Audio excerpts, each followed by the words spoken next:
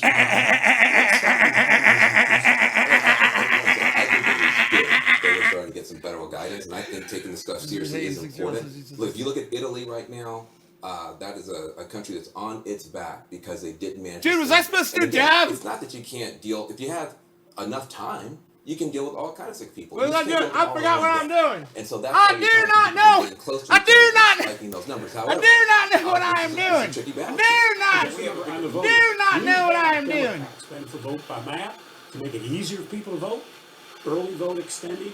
The Republican legislators Pins. around this country have Needle, systematically right? stopped all of that legislation.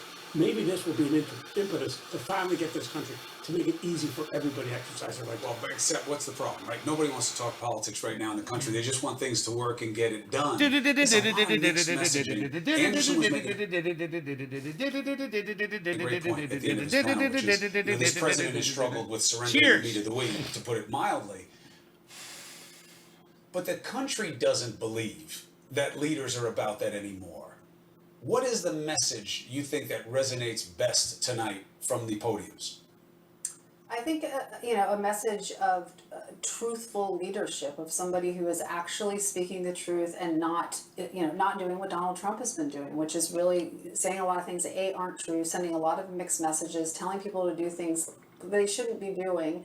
And so I think in this one the favor goes to Biden for sure, right? Because he's a former vice president. And so I think people are in this moment are looking for somebody who's very steady, who has experience, and they're feeling unsafe, they're feeling unsure, they're feeling scared. And so I think when it comes to those kinds of moments, you are looking for somebody more like Joe Biden. So Anderson, we're waiting. Oh, I'm not even on, gonna read that. I'm just two gonna block debaters to you. come out. It's supposed to happen any second now. Of course, as we pointed out You can't call earlier, Bernie a those socialist podiums because are he's farther not. apart than we're So used to you seeing. lied, and now you're They blocked. are 6 feet apart. Bye-bye. And done in consultation with Kiss, a number kiss of folks. in the There rear you view. see, former Vice President Biden starting to come out. Also, Senator Sanders will be out there shortly. We're told that they, I think, will be shaking hands, but that's the advanced word I got. I'm not sure if that We'll is see. in fact the case. We'll see. Here's the moment. Do they keep the social isolation thing? There we go. Elbow bump. Was that an elbow thrown at the jaw of Bernie Sanders? Elbow. It was an elbow, man. Trendy days. it was Fucking just sort of coaching a Bernie. elbow Come in hot with your elbows, son. Pow, There's pow. gonna be a bit of a Pow, close pow. race. Take him There's down. taking Pow. pictures of them. That's Boom. why Coup de we're grace. like It's that. over. And again, that 6 foot of distance, something we have not seen. Frankly, we've never John seen Paul any kind of Jones debate. Bear. No, I mean, John really, Paul as Jones journalists, Bear. we're always excited He's about the here. witnesses to history. He's We've been saying that here. We've never lived through anything like this before. So, Anderson, keep me honest. As soon as we know that this is going to start, let me know. Van, in terms of the uniqueness of it, how do you speak to the uniqueness of this moment when it's not, oh, cool history? It's this is terrible in a different way every day. Look, I think we're going to look back on this as an inflection point for all of our lives. First of all, you have a lot of people who, for the first time, are really having to take seriously. Listen, Democrats have been talking about, oh, we need a healthcare system, we need a government that works. You now are looking down the barrel. Woo! Real challenge, and Woo! you know, this election, it matters, and how. Let's do some how live the streaming. Steps up to the plate. I need some Like water, this matter for a and lot we're of people. good. But also, Are we you good? have We're people good? Are you who are good? having to Sit think differently down. about their neighbors, Shut up. think differently about their You're very responsibility good. to each other, You, think differently you, about the you're needs of very the good. community. It doesn't Shut matter. up. This virus Sit down. doesn't care who I'll you be vote right back. for. It You doesn't stay care, right there. what Don't you get look up. like. This virus I know is I got coming you for tied to all that of chair us, and you can't get and up I'm anyway, starting so to just see stay people right there. turning to Shut up. Do you turn to each other or on each other in a moment like this? And I think that's really going to be the opportunity for politics to change, for society to change, and it's a big test. It's the first time in a long time, Kirsten, that we've been told you guys are interdependent. Yes. I'm only going to be as healthy as you help me be, and vice versa. Maybe that was the message this country needed more than anything else. It's horrible for it to come in a corona crisis, but it's an important message, especially for this country. Yeah, I mean, I think to remember that we're all interconnected and that we're in a community, and even when people are panicking and starting to hoard whatever it is. Toilet paper. Talk Talk about toilet paper, Kirsten. Talk about that stuff. Wow, water on the floor. That's okay. I got more. And they need to be able, to have access to the same things and to be thinking about it that way. Very different drumbeat than the us versus them, which has been dominating politics since the beginning of this administration. Real opportunity for the Democratic Party tonight to come out unified. This is a real opportunity. That Trump and all of his insanity. I mean, I'll be delicate how I say this. You watch his tweets today. There is something seriously wrong with this guy. And we have an opportunity to be big, to be bold, be presidential, show leadership. I'm hoping that we come out of this debate tonight unified as a Democratic Party. Opportunity People is will only say, as good they'll talk a lot of as it is shit, captured by the but people I just involved. I don't like Anderson, you're gonna liars. see that any second. You're going to learn really quick and, on my Chris, live there's stream. now going to be a lot of people watching this debate with a different situation they are facing in their own lives. They are Are you facing guys the ready? potential of losing Bernie their Sanders, jobs Joe in the Biden? restaurants they work at, in the hotel they work at, where the airline they work for. It's time! Let's get ready to rumble! Trendies! It's one of the few Throwing times it that we're down, institutions for 3 weeks. downtown Now, tonight. We're gonna have what are you gonna do? I have fun. to be quarantined for 2 Finally, weeks. I don't fun! have While you're watching that the kind of debate, deal with my have some employer. fun. Congress Why Act. be bored? It's good to Hang see out government with work, but this is everyone just at the beginning. Especially as we Trendies. see the cases come. There's gonna be needs at these hospitals that cannot be met. What is government doing right now to plan for what they know is going to happen? Yeah, and again, this debate going to be seen by an awful lot of people. 3 questioners, CNN at Univision debate. It's going to be fascinating. We've just never seen anything like it, Chris. It is about that time. The CNN Univision Democratic presidential debate starts now. The Univision. Univision. Say it right. It's Univision. Trendies, we're here, and we're having fun with the debate. Good evening from Washington, D.C., and welcome to this unique event, the CNN Univision Democratic presidential debate with the 2 leading candidates for the Democratic nomination, former Vice President Joe Biden and Vermont Senator Bernie We'll be in Sanders. Spanish. Candidates, welcome. It's good to have you. I'm Jake Tapper, along with CNN's Dana Bash and Univision's Ilya Calderon.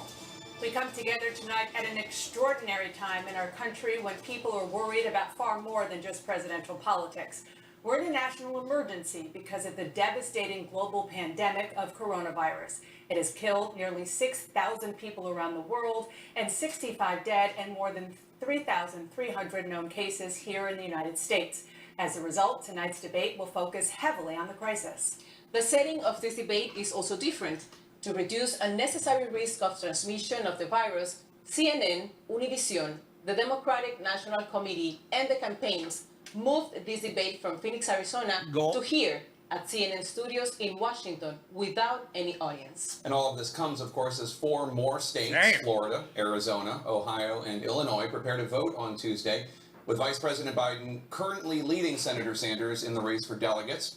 Here's what we're going to do tonight. Each of you will have 90 seconds to answer questions and 45 seconds for responses and rebuttals. As much as we can, we hope this will be a conversation between the two of you. So let's begin with the most important issue right now, the coronavirus, and what you would do as president in the face But of they're it. right there in the room with them. Vice I didn't President realize Biden, that. Let me start with you. We're in a reality right now that might have seemed unimaginable a week ago. Schools have been canceled for more than 25 million students. Grocery store shelves have been cleared out. March Madness, NBA games, Disney parks, Broadway, small businesses all shut down. Detroit And just Dabber. today, the CDC issued a new recommendation that for the next 8 weeks, events that consist of 50 people or more throughout the U.S. be canceled or postponed.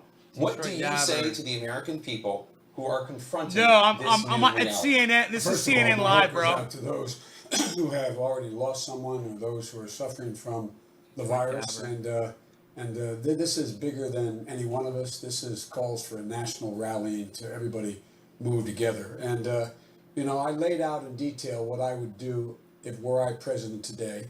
You can go to joebiden.com and I laid it out in significant detail. But there are 3 pieces of this. First of all, I have to take care of those who in fact are exposed or likely to be exposed to the virus. And that means we have to do testing, we have to get the testing kits up and ready. I would have the World Health Organization, I'd take advantage of the test kits they have available to us, even though the president says 1 million or more are coming. Let's just get all the tests we can done as quickly as we can. Secondly, I would make sure that every state in the union had at least 10 places where And they you had bitch. drive-through testing arrangements.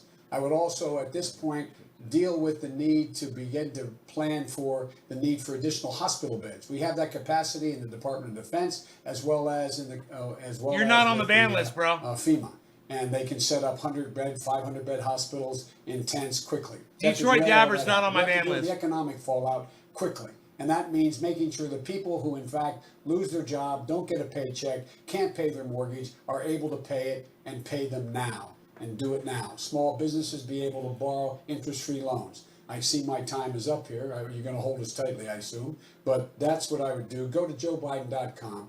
It lays out precisely what I would do were I president today. Senator Sanders, this morning, Dr. Anthony Fauci acknowledged that it's possible that hundreds of thousands, if not millions of Americans could die from coronavirus in a worst case scenario. If you were president right now, Million? what's the most important thing you would do tonight to try to save American lives? First thing we have got to do, whether or not I'm president, is to shut this president up right now, because he is undermining the doctors and the scientists who are trying to help the American people. It is unacceptable for him to be blabbering with unfactual information which is confusing the general public.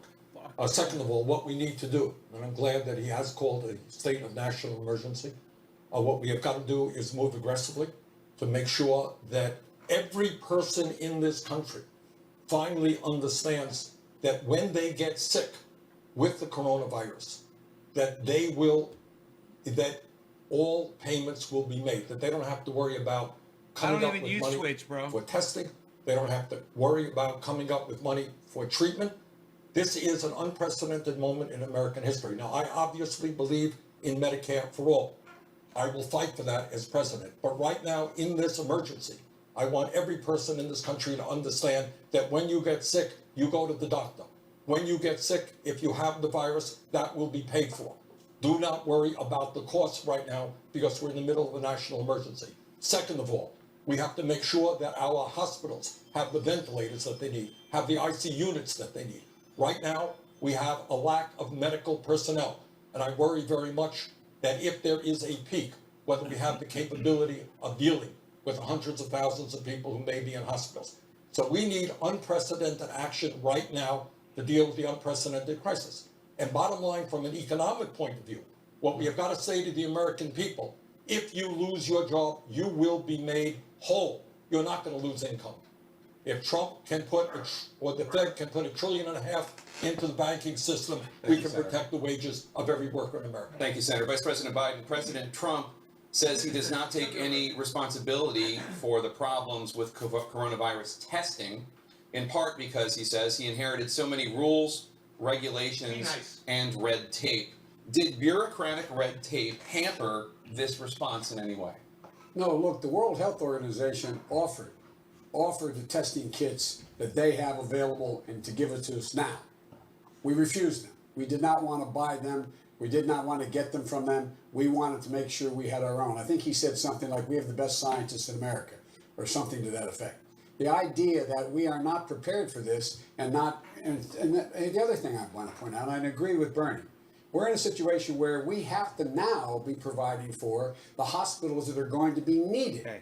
Needed now. be The nice. present system cannot handle the surge that is likely to come. nice. So we should already be sitting down and planning where we're going to put these temporary hospitals. And we can do that. We did that. We've been through this before with the coronavirus. We've been through this before. We've been through this before with dealing with the viruses that the N1H1. Top of the hour. You guys ready to as smoke with well me? as Sorry, I'm late. What happened in Africa? We provided these hospitals dealing with these great pandemics, and we were able to do it quickly, and people would have a place to go. But we also have to provide the equipment to protect the first responders, and that's not being done either. Senator Sanders, on that note, and you both of you have addressed this, but obviously another major health concern right now for officials is the potential surge in patients all at once, overburdening hospitals, the healthcare system. You've mentioned ICU beds, both of you, and ventilators. We're already in the middle of flu season, so already a lot of those beds and ventilators are already being used. If you were president right now, what would you do to make sure every sick American is able to get treatment so the U.S. does not suffer the same fate as Italy, where doctors have to decide right now who gets life-saving treatment and who does not? Jake, let's be honest and understand that this coronavirus pandemic exposes the incredible weakness and dysfunctionality of our current healthcare system. Now, we're spending twice as much per person on healthcare as the people of any other country. How in God's name does it happen that we end up with 87 million people now. who are Happy uninsured or 710 cheers. underinsured, and there are people who are watching this program tonight and say, I'm not feeling well. Should I go to the doctor, but I can't afford to go to the doctor? What happens if I am sick? It's going to cost thousands of dollars for treatment. Who's going to feed my kids? We are the only major country on earth not to guarantee health care to all people. We're spending so much money, and yet we are not even prepared for this pandemic. How come we don't have enough doctors? How come hospitals in rural areas are shutting down? How come people can't afford to get the prescription drugs they need because we have a bunch of crooks who are running the pharmaceutical industry, ripping us off every single day? And I'll tell you something right now. In the midst of this epidemic, you got people in the pharmaceutical industry who are saying, oh, wow, what an opportunity to make a fortune. So the word has got to go out. I certainly would do this as president. You don't worry. People in America do not worry about the cost of prescription drugs. Do not worry about the cost of the health care that you're going to get, because we are a nation, a civilized, democratic society. Everybody, rich and poor, middle class, will get the care they need. The drug companies will not rip us off. Thank you, Senator. Vice President Biden, some medical experts are saying the only true way to control this virus is through a national quarantine, requiring every American other than essential personnel to stay home. Would you take that unprecedented step of a national lockdown? What I would do is what we did in our administration. I would call a meeting in the Situation Room of all the experts in America dealing with this crisis. I would sit them down and I would do exactly what we did then. What is it that we need? Listen to the experts. What do we need? And with all due respect to Medicare for All, you have a single payer system in Italy. It doesn't work there. It has nothing to do with Medicare for All. That would not solve the problem at all. We can take care of that right now by making sure that no one has to pay for treatment, period, because of the crisis. No one has to pay for whatever drugs are needed, period, because of the crisis. No one has to pay for hospitalization because of the crisis, period. That is a national emergency. and Robert, that's what's how up, it's handled. son? It is not working in Italy right now, and they have a single payer system.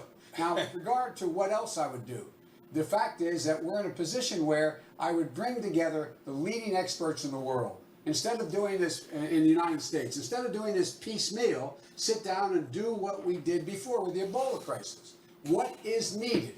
And have one voice, like we did every day we met in that crisis in the Situation Room, laying out, so we lay out overall, for all the nation, what the best proposal is and how to move forward. In the absence of that, governors are making some sound decisions.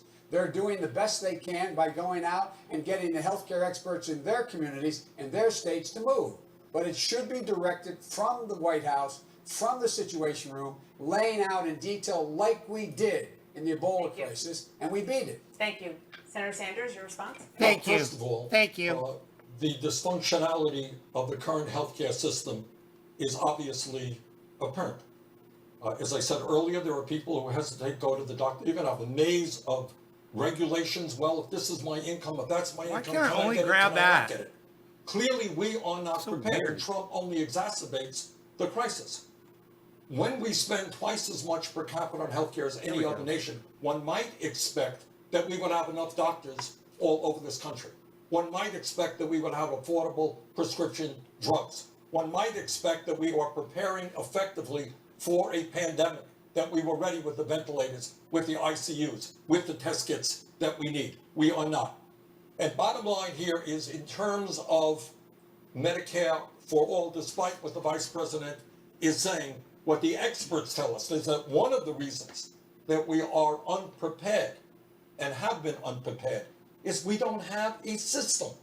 We got thousands of private insurance plans. That is not a system that is prepared to provide health care to all people.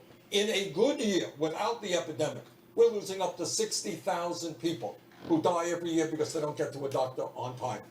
And clearly this crisis is only making a bad situation worse. That has nothing to do when you're in a national crisis.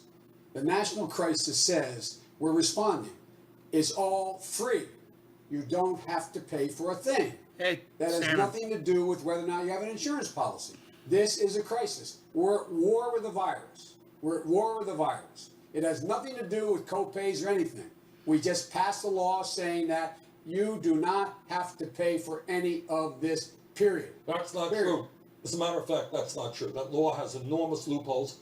I understand that Nancy Pelosi did her best. Republicans prevented it. No, What you're talking about, Joe, here is enormous loopholes within that in fact it is not necessarily covering treatment for all people in America, and that people are going to be stuck with a bill unless we change that. And we're going to offer legislation to in fact change that. If I may, I offered legislation. I laid out on my plan that it would cover exactly what is not covered by the House. I laid out in the plan that I laid out for how we would deal with this crisis. Nobody will pay for anything having to do with the crisis. This is a national emergency. There isn't a question of whether or not this is something that can be covered by insurance or anything else. We, out of the Treasury, are going to pay for this. It's a national emergency. But you see, that's what my plan calls for. But the weakness of this is, let's just do hypothetical. Family members diagnosed with the virus. Terrible tragedy, massive anxiety. The wife has the virus, the husband is a wreck, wants to go to a psychologist, wants to get counseling, doesn't have the money to do that. Maybe their kid breaks a leg, they don't have the money to go to healthcare. So you're saying right now in the middle of a crisis, but you know what? Last year, at least 30,000 people died in America because they didn't get healthcare when they should, because we don't have universal coverage. I think that's a crisis. 1 out of 5 people in America cannot afford the prescription drugs they need. They suffer. Some die. I consider that a crisis. Bottom line is, we need a simple system which exists in Canada, exists in countries all over the world. And that is, if you are an American, you get the health care you need. End of discussion. We can save huge sums of money doing that. The trick is, do we have the guts to take on the healthcare industry, some of which is funding the vice president's campaign? Do we have the courage to take on the executives at the prescription drug industry, some of which, some of whom are funding his campaign? Look, this is a national crisis. I don't want to get this into a back and forth in terms of our politics here. I've laid out a plan, building on Obamacare. Quarter of the hour, providing cannabis public option tips Medicare. for all. Cheers, We'll cover everybody. Everyone. The same way. This idea that this is his only answer is a mistaken notion. But regardless of whether my plan was in place or his, this is a crisis. This is like we are being attacked from Hey, abroad. hey, This let's is not something put that any is a blame big on consequence. This anybody is like here, a okay? war. Regardless, And in a war, you whether do it was whatever that is needed to guy be or done my to take care guy, of people. hey, And what let's you do all is just you- get and I proposed it and along. laid it That's out what he in just said, detail. basically. Everything that you need in terms Don't worry of about dealing whose with fault this it crisis was. would be free. It is paid for by the taxpayers generally. Generally. It has nothing to do with Bernie's Medicare for All. You did And not by the hear way, who it was. Who it was Vice is not President, relevant. thank you. If Don't I worry may, about the it. Vice President just mentioned war. It's all But fine. would you deploy the U.S. military in effort to contain the virus, and if so, how? Well, I think we use all of the tools that make sense. And using the National Guard, which is, folks, I think in New York State are already using the National Guard, that is something that has to be done. This is clearly, as the Vice President indicated, a national emergency. And what I worry about is not only how we respond aggressively to the virus, but also how we respond aggressively to the economic fallout of a global recession. So right now, in Illinois and Ohio, if my memory is correct, the governor there has said they're closing down bars, they're closing down restaurants. What happens to the workers who are there? What happens to the millions of workers who may end up losing their jobs? So what I think we have got to do right now is if Trump can provide, or the Fed can There's provide plenty $1.5 of trillion jobs.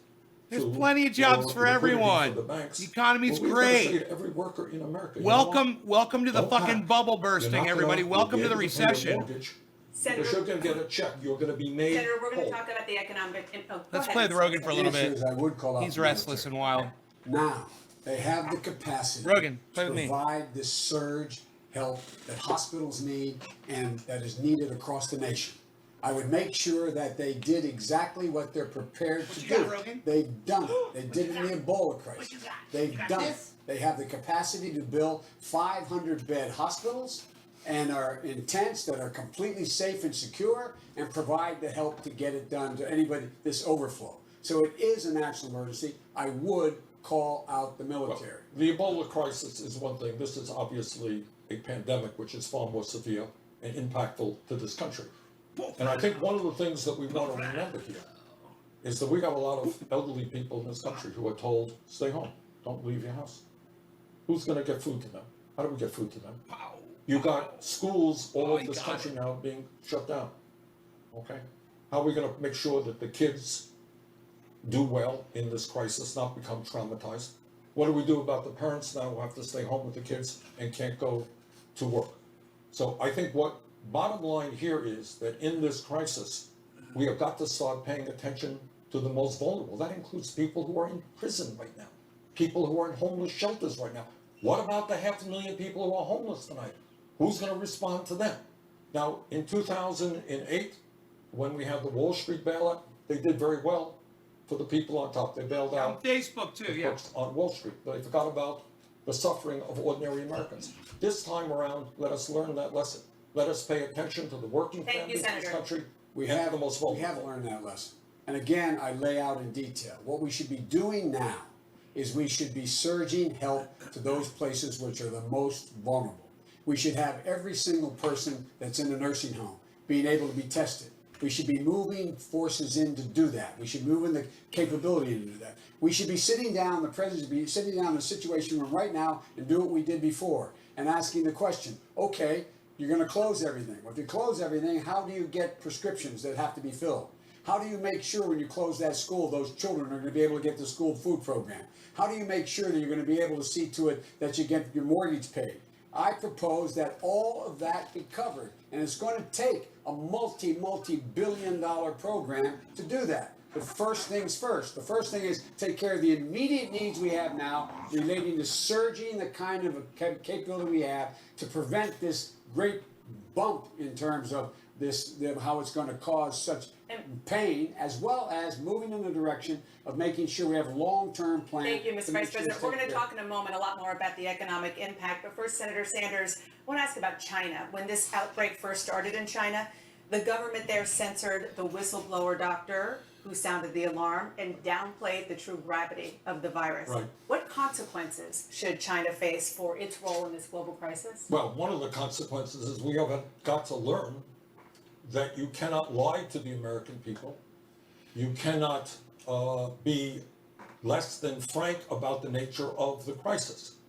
And what bothers me very much is you have a president of the United States today, Mr. Trump, who is praising China for the good work that they are doing, when in fact, as you indicated, they were lying to their own people and allowing that virus to move much more aggressively than should have been the case. Look, I don't think this is the time for reclamation, to be punishing people. Now is the time, by the way, to be working with China. They are learning a lot about this crisis.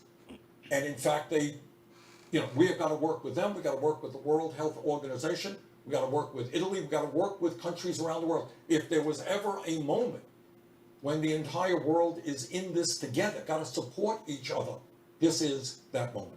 That's why, and if I may respond, that's why I insisted the moment this broke out, that we should insist on having our experts in China to see what was happening, and make it clear to China there'd be consequences if we did not have that access. And we have to lead the world. We should be the ones doing what we did during the Ebola crisis, bringing the whole world We're not the together fucking police and of the saying, "This is goddamn what we planet, must do." Biden. We have You to have a fucking common idiot. plan. All nations are Our affected the same people way need to by be this in their virus, country depending on telling them what to And so this do. is- we That's need what he world just said. leadership.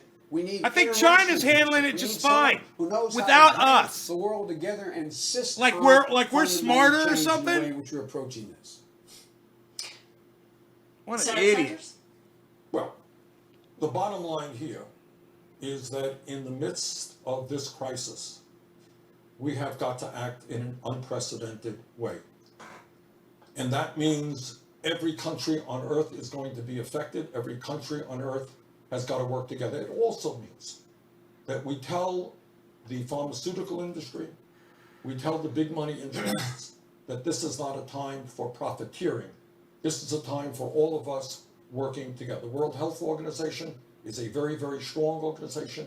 It is sad that we have a president that has ignored the international community in so many ways, including in terms of international health crisis. Thank you, Senator Sanders. Obviously, another part of this story is the economy, which is reeling from this pandemic. Many economists are warning of a recession. Just hours ago, the Federal Reserve cut interest rates to near 0%, which has not happened since the financial crisis in 2008. Vice President Biden, what would you do? What I would do is make it clear to the world and make it clear to the United States that we are going to have a major bailout package, that we do not reward corporations, we reward individuals who in fact are really put to the test here. The problem is the policies of this administration economically we've eaten a lot of our seed corn here. The ability for us to use levers that were available before have been used up by this god-awful tax cut of $1.9 trillion, by the fact that we have used, the Fed will be of little consequence now. They've already used what leverage they have. And so we're going to have to just level with the American people. And here's the deal. We're going to have to not only deal with the immediate crisis, economic crisis, which is the most critical now, to let people know their mortgages are going to be paid, their rents are going to be paid, they're going to have child care, they're going to make sure that all their medical bills are cared for relating to this, etc. We have to go beyond that. And we're going to have to be in a situation where we're meeting on a daily basis, like we did in the middle of the financial crisis, to decide how we are going to find the wherewithal and the money to be able to see to it we hold all these folks harmless, but not do what Trump wants to do. For example, he came along and said, I got a great idea. You're going to tell Senator Sanders? The Ebola crisis, in my view, exposes the dysfunctionality of our healthcare system and how poorly prepared we are despite how much money that we spend. And the Ebola crisis is also, I think, exposing the cruelty and the unjustness of our economy today. We have more income and wealth inequality in America today than any time in 100 years. And what that means that in the midst of this crisis, if you're a multimillionaire, no one's happy about this crisis. You're going to get through it. You're gonna get everything you need. You're not worried about healthcare. You're not worried about income coming in. Half of our people are living paycheck to paycheck. We got people who are struggling, working 2 or 3 jobs to put food on the table. What is gonna happen to them? So the lesson to be learned is we have got to move aggressively right now to address the economic crisis as a result of Ebola. Keep talking about Ebola. We got Ebola in my head here right now. As a result of the virus here, the coronavirus. What we have got to do also is understand the fragility of the economy and how unjust and unfair it is that so few have so much and so many have so little. People are looking for results, not a revolution. They want to deal with the results they need right now. And we can do that by making sure that we make everybody whole who has been so badly hurt. In terms of they lose the job, in terms of not having. Dude, I can see all the memes now. Bernie Sanders is going to save us from Ebola, everyone. We can make them whole. Now, put in process a system whereby they all are made whole. That has nothing to do with the legitimate concern about income equality in America. That's real. That's real. But that does not affect the need for us to act swiftly and very thoroughly and in concert with all the forces that we need to bring to bear to deal with the crisis now. So no one's thrown out of their home. No one loses their mortgage. No one is kicked out of their house. No one loses their paycheck. No one is in a position where they have a significant financial disability as a consequence of this this particular crisis. Thank you, Vice President. Senator Sanders. Well, Ebola. It goes without saying that as a nation, we have to respond as forcefully as we can to the current crisis. But we've got an Ebola problem. Not good enough not to be understanding I'll save us from Ebola. How we got here and where we want to go into the future. So how does it happen that today, in the wealthiest country in the history of the world, half of our people are scared to death? Good. I agree. In fact, that was my idea originally, to make sure that every person in this country is made whole as a result of this crisis. But God willing, this crisis is going Look at to Biden, end. he's like, And we are good? going to have to develop an economy in which half of our people Good, he should are call not living what paycheck to Sanders just paycheck said was and fucked struggling up. to He should put call food him on the it. table. I don't disagree with that. You were asking about the crisis. What are we going to do about the crisis now, which is incredibly Sanders is consequential like, to good. millions and millions of Hey, Americans? there's a huge crisis. And It's not waking gonna everybody be up. solved That's what we by need. a It's what we change in call for. tax Good. policy now. It's not going to be solved by a change in how we deal with health care. Sanders says some fucked up shit, man. Emergency need right now. They need to talk about What can we guns. do? First thing we do is make sure that Oh, health God. care is available by us having the tools to be able to deal with it, and that requires us to go out and do much more than this president has done. Why in does terms my of planning. counter get stuck Secondly, on it requires us to be 58? in a position where we're anticipating what will happen in the next month or weeks in terms of the flow into the healthcare system by bringing the military. Bottom of the along, hour, more Bruce T. hospital Phillips beds, says it's more bucket training, more time. more equipment to save the first responders as well. In I addition agree. to that, we then have to also look at what are the immediate needs. And What I is today? concur, How is that Bruce. person who's been laid I off today? concur. How is that person who doesn't have an income today? They have to know that tomorrow, when the paycheck comes due, you will get that paycheck. And thirdly, we have to think long term about how we deal with making all those who have been badly damaged right again. And then we move on. Then we move on to change the economy in ways that are more profoundly necessary than people think, but do not respond to the immediate needs we have now. First things first. Thank you, Vice President. Senator Sanders, you voted against bailouts following the 2008 financial crisis. Yes. Many believe those spending bills were a crucial part of stabilizing the economy back then. Would you support bailouts for industries that are being crushed by the coronavirus outbreak now? I did. You're quite right. I voted against because I believe that the illegal behavior being done by the people on Wall Street should not be rewarded by a bailout. And today, by the way, those banks are more prosperous and own more assets, by and large, than they did back then. They're bigger now than they were then. No law regarding cannabis. I thought at Cannabis the is time intensive for all. that Cheers, in the everybody. midst of massive income and wealth inequality, the people on top through a surtax on the very wealthy should bail out. And it's not just a talk bailout. We gave trillions of dollars in zero interest loans to large banks. But to answer your question, where we are right now, we need to stabilize the economy. But we can't repeat what we did in 2008. Joe voted for that. I voted against it.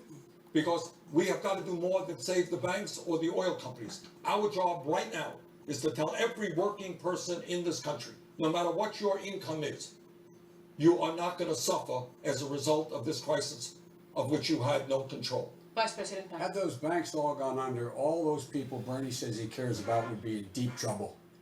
Deep, deep trouble. All those little folks, we'd have gone out of business. They'd find themselves in a position where they would lose everything that they had in that bank, whether it was $10 or $300 or a savings account.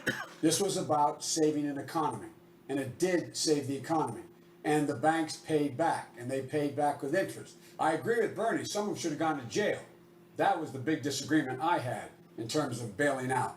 But the question was, they paid back. In addition to that, it also, part of that was bailing out the automobile industry, saving thousands of jobs, tens of thousands of jobs over time.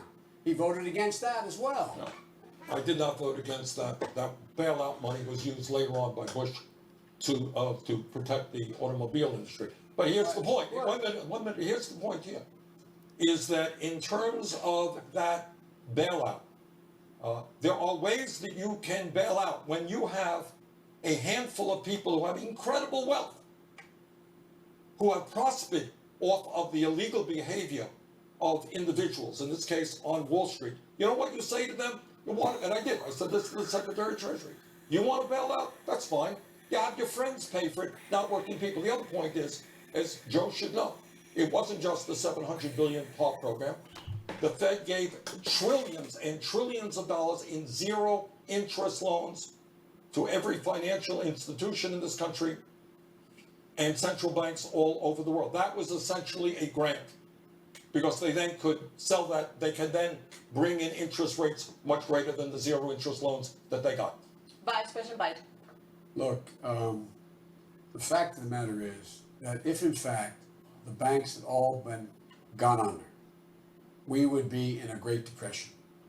We would have not, how do you get out of that? Now Bernie's saying that, I guess he's going to do a wealth tax or something, that the top 1% could pay for everything, and they should pay for everything that occurred. We were talking about tens and hundreds of billions of dollars. That's what this was about. And the fact was that it saved the economy from going into a depression.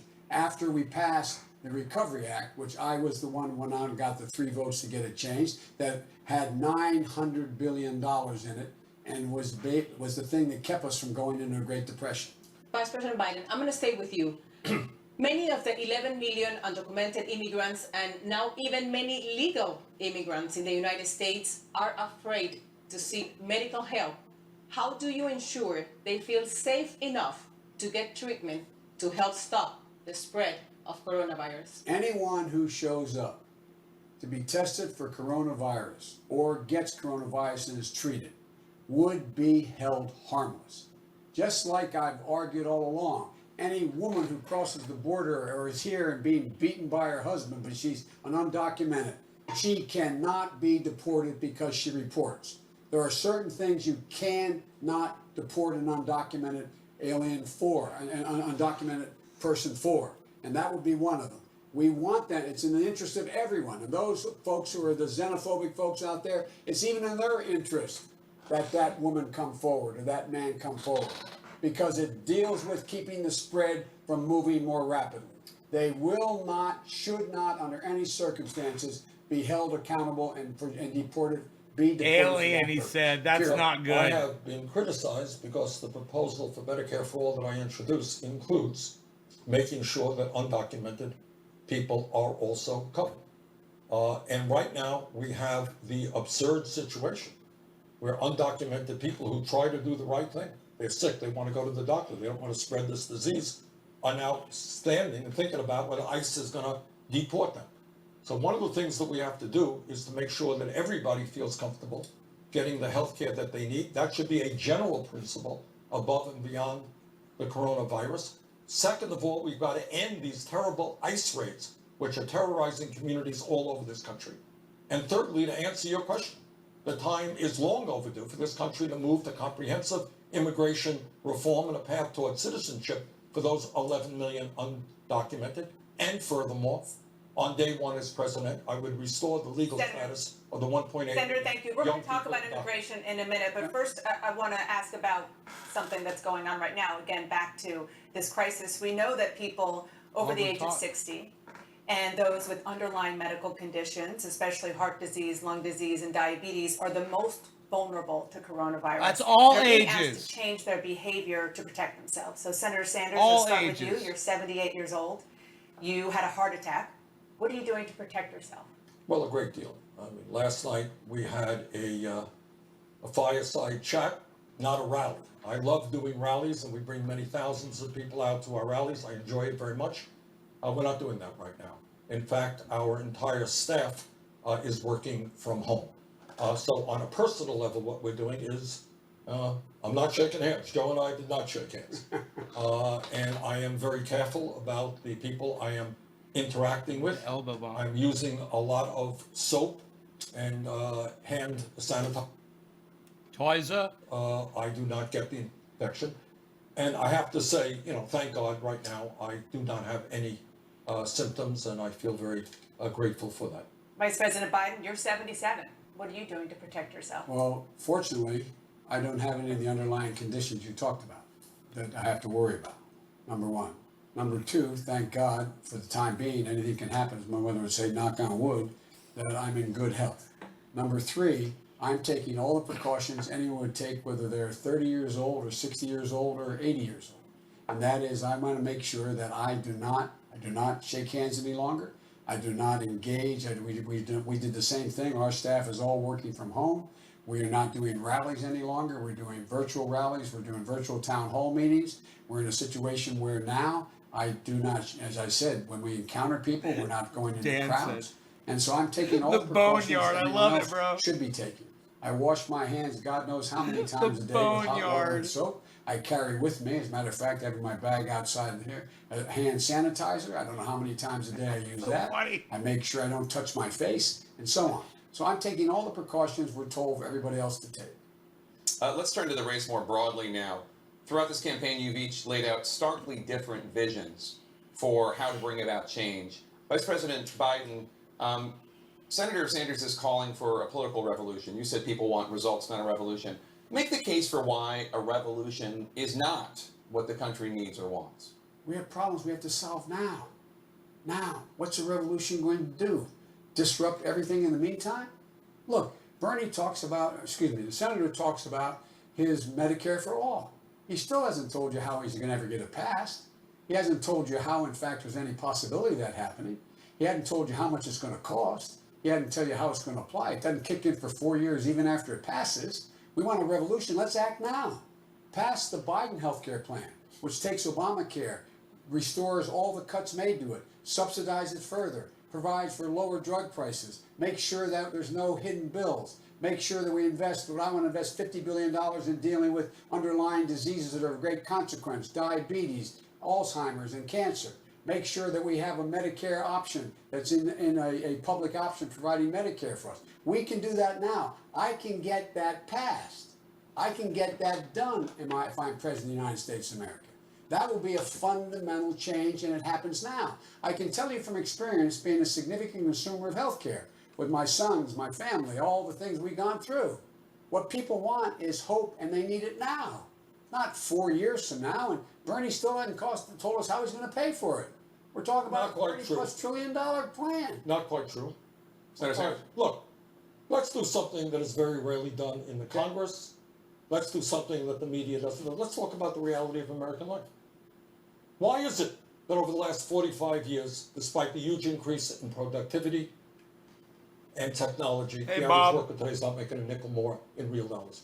Why is it that over the last 30 years, the richest 1% have seen a $21 trillion increase in their wealth, bottom half of America, $900 billion decline in their wealth? Why is it that we are the only major country on earth not to guarantee health care to all people as a human right? Why are we the only major country not to have paid medical and family leave? Why do we give tax breaks to billionaires when 500,000 people are homeless today? And it comes down to something, Jake, we don't talk about. The power structure in America. Who has the power? And I'll tell you who has the power. It's the people who contribute money, the billionaires who contribute money to political campaigns, who control the legislative agenda. Those people have the power.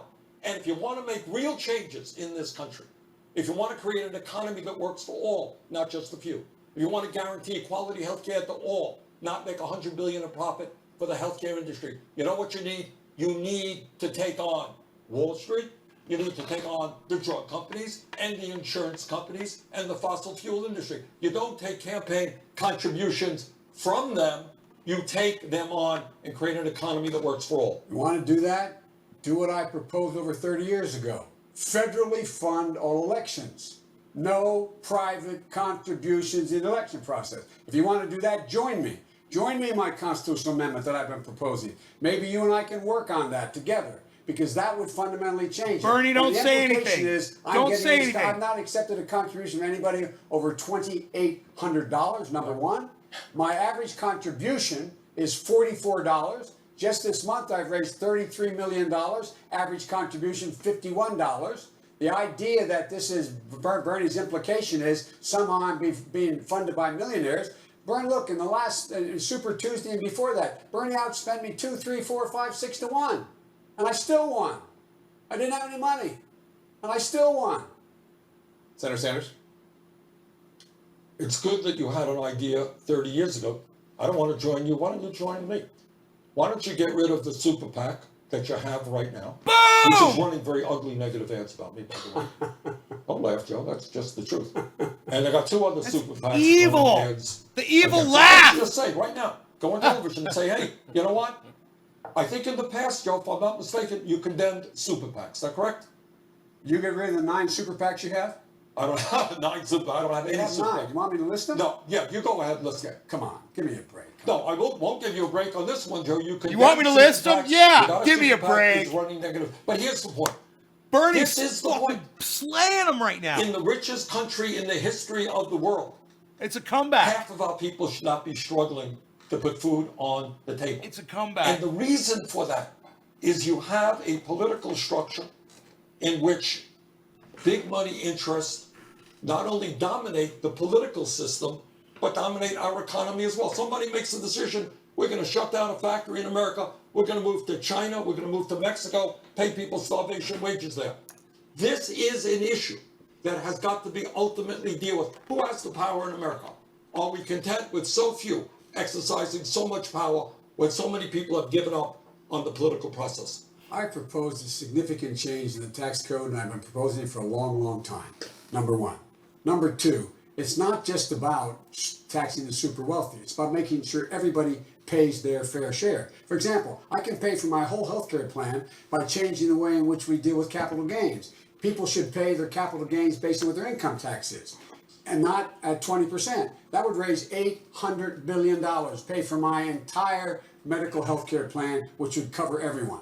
The fact of the matter is, everything I call for, I pay for. And I do not believe, and I've not supported these exorbitant tax cuts for the wealthy. I strongly opposed the tax cut that this president has put through of $1.9 trillion.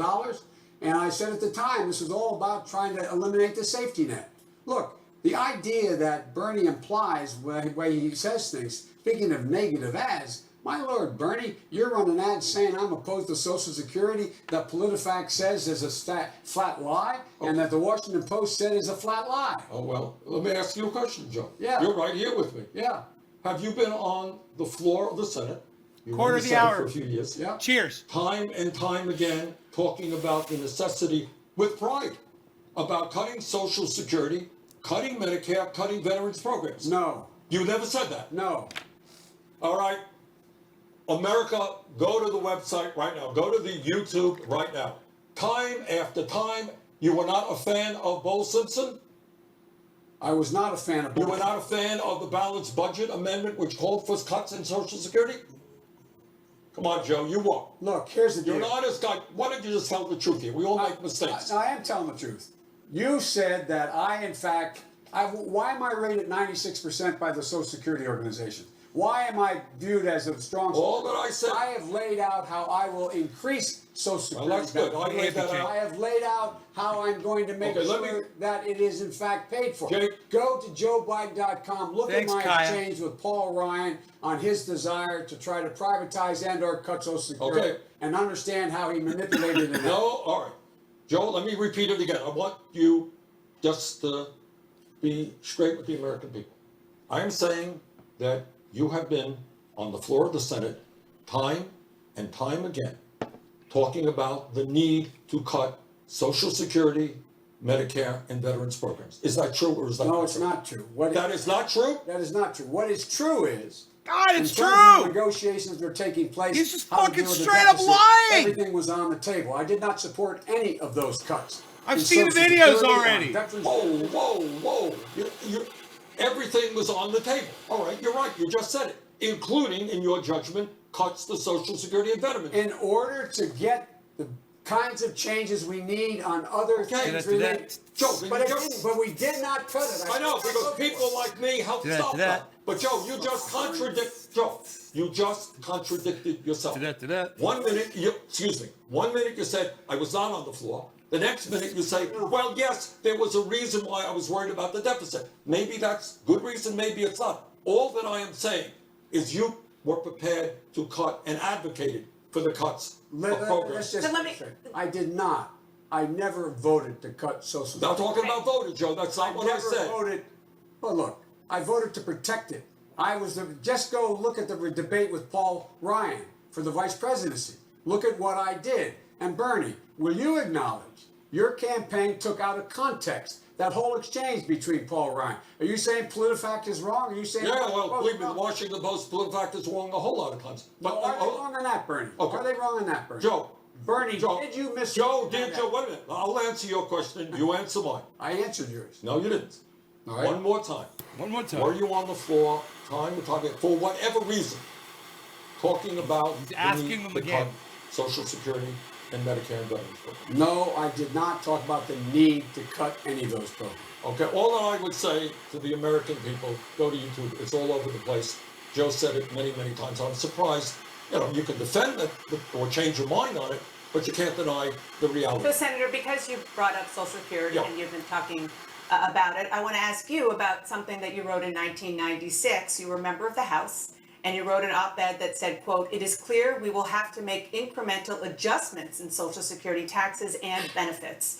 Yeah. Why are your past comments any less relevant No longer than incremental the Vice adjustments. What I advocated, Big Dad. adjustments that I advocated and have advocated for years, is among other things increasing the cost of living assistance. No, you're not going to find me ever calling for cuts to Social Security. Right now, for example, we determine COLAs by looking at inflation for the general population rather than segregating the higher costs that seniors are paying for prescription drugs and for health care. That's what I was talking about. I have, in fact, when Joe and others were enamored with the so-called bold Cifset effort, which included cuts to Social Security or raising the retirement age, I formed, along with people like Barbara Boxer, the Defending Social Security Caucus to say no. When 20% of our seniors are trying to get by on $13,000 a year or more, we are not going to cut Social Security. Vice President Biden, yesterday you endorsed an Elizabeth Warren plan that would undo key parts of the bankruptcy law you helped pass in 2005. A few hours ago, you announced support for making public college tuition free for families who make less than $125,000 a year, something Senator Sanders has supported. What changed? Two things. Number one, let's talk about the bankruptcy bill. The bankruptcy bill is passing overwhelmingly, and I improved it.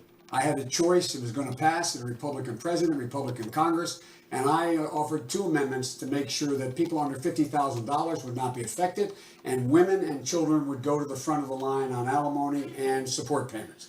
That's what I did. It passed overwhelmingly. I did not like the rest of the bill, but I improved it, number one. Number two, I've talked with Senator Warren about her proposal. This is the first opportunity we've had to make substantial change in what we couldn't get done in a Republican administration.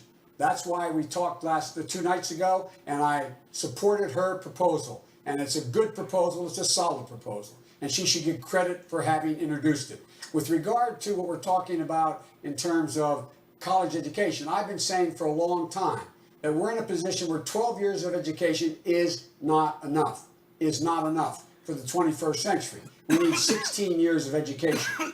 The exact bill that Senator Sanders introduced, I guess a little over a year ago, capping it off at $125,000 in income. You could get free up to that point. After that, you'd have to pay for your college education. It only worked for public schools, and it would work for public universities in your state. I support that idea. It was a good idea, and I support it. And so that's what it is. And I'm not saying everything Bernie said has been wrong. You happen to be right on that one. Senator Sanders, I assume you welcome these changes. Look, this is a little bit about leadership as well. Joe talked about bankruptcy. Joe, if my memory is correct, you helped write that bankruptcy bill. I did not. All right. And that bankruptcy bill, by the way, when we talk about education, we got 45 million people in America struggling with student debt. Some of them really struggling with student debt. And that bankruptcy bill made it impossible, very difficult for people to escape from that student debt. It was a very, very bad bill. You said, Joe, that a majority of the people in the Senate voted for it. You're right. Overwhelming majority. Overwhelmingly. Well, I voted against it in the House, and I was right. And I don't have to rethink my position, because that's what leadership is about, having the guts to take an unpopular vote. But it's not just bankruptcy. The difference between Joe and I on higher education is 4 years ago. It was not a popular idea, Joe. Glad you're coming around now. 4 years ago, when I said that public colleges and universities should be tuition free, people were saying, Bernie, that's a radical idea. Well, you got states and cities and counties all over the country that are moving in that direction. And I'm glad that Joe is on board. But what leadership is about is going forward when it's not popular, when it's an idea that you get criticized for. So I'm proud of that fact, and I'm proud of my leadership on many issues. Joe, since the campaign, has come around. I talked about raising that minimum wage $15 an hour 4 years ago, Joe. So did I, and I went out and $15 an hour? $15 an hour, New York City. Go talk to the governor. I will talk to the governor. I'm not aware of that. All right? I am not aware of that. You should be aware. Look. All right, 4 years ago, it was a radical idea. Very few people in Congress were talking about it. Go ahead, Vice President. Well, here, look. Let's get something straight about the bankruptcy bill. The bankruptcy bill already, it did not affect student debt for 90% because the law had already been passed. You could not declare bankruptcy for those loans that were from private institutions. You couldn't do it. And so the bankruptcy bill didn't affect that. It affected 10% of the people, the first bankruptcy bill. 10% of the student loans, number one. Number two, now we're in a position where we're able to correct that problem. The fact is, if I hadn't stepped up and changed the law as it relates to people making less than $50,000, those who for alimony and child support, then guess what? They would have been in the bucket too. It was going to pass anyway. Let me finish. I made it incrementally better. I did not like the bill. I did not support the bill, and I made it clear to the industry I didn't like the bill. Number two, this bill now calls for the opportunity to fundamentally change the mistakes we couldn't correct in the bill the first time around. And that is why I support Elizabeth Warren's idea. And it's a very good idea. Senator Sanders, go ahead. Well, this is kind of circular logic. We're going to reform the bill that I voted for. Well, if you hadn't voted for it, and if you had rallied other people, as I try to do in the House voting against it, we might not have the problems with it we have today. You know what leadership is about, Joe, and it deals with, whether your opposition or your support, I should say, for legislation regarding gay communities and the so-called Defense of Marriage Act. You remember that bill, right? You remember the Defense of Marriage Act. It was, gay marriage today is considered a little bit differently than it was 25 years ago. I remember that vote. It was a very hard vote. I voted against the Defense of Marriage Act. You voted for it. I voted against the bankruptcy bill. You voted for it. I voted against the war in Iraq, which was also a tough vote. You voted for it. I voted against disastrous trade agreements like NAFTA and PNTR with China, which cost this country over 4 million good paying jobs. You voted for it. I voted against the Hyde Amendment, which denies low income women the right to get an abortion. You have consistently voted for it. I don't know what your position is on it today, but you have consistently voted for it. In other words, all that I'm saying here, we can argue about the merits of the bill. Vice President Biden. It takes courage sometimes to do the right thing. We can argue about the past and the future. This man voted against the Brady bill 5 times. Background checks, 5 times. Number one. Number two, this man is the only one of the few Democrats I know who voted to exempt the gun industry from being able to be sued. Talk about a special interest. We can sue. We should be able to sue drug companies. We should be able to sue tobacco companies. We cannot sue the gun manufacturers because he voted for that years ago. He says it was a mistake now. I'm prepared to accept he says it's a mistake. Well, the question is, what do we do from this point on? And by the way, I might add, I'm the first person to go on national television in any administration and say I supported gay marriage. I supported gay marriage when asked. And it started a ripple effect. I'm not taking all credit for it, but I'm the first major player to say I support gay marriage on national television. All that I'm saying here is leadership. We can argue, this or that bill. But what I'm suggesting is that in this time of crisis, when we're living in a really, really unsettling world, economically, from a healthcare perspective with the coronavirus, the people of America know my record, okay? For 30 years, I have stood with the working families of this country. I have taken on every special interest there is out there, and that is what I will do in the White House. That's a very different record than Joe's. That is not a different record than mine. That is a totally different record than yours, all right? I mean, and it's manifested in this campaign when you're, getting all this money from, wealthy people and billionaires.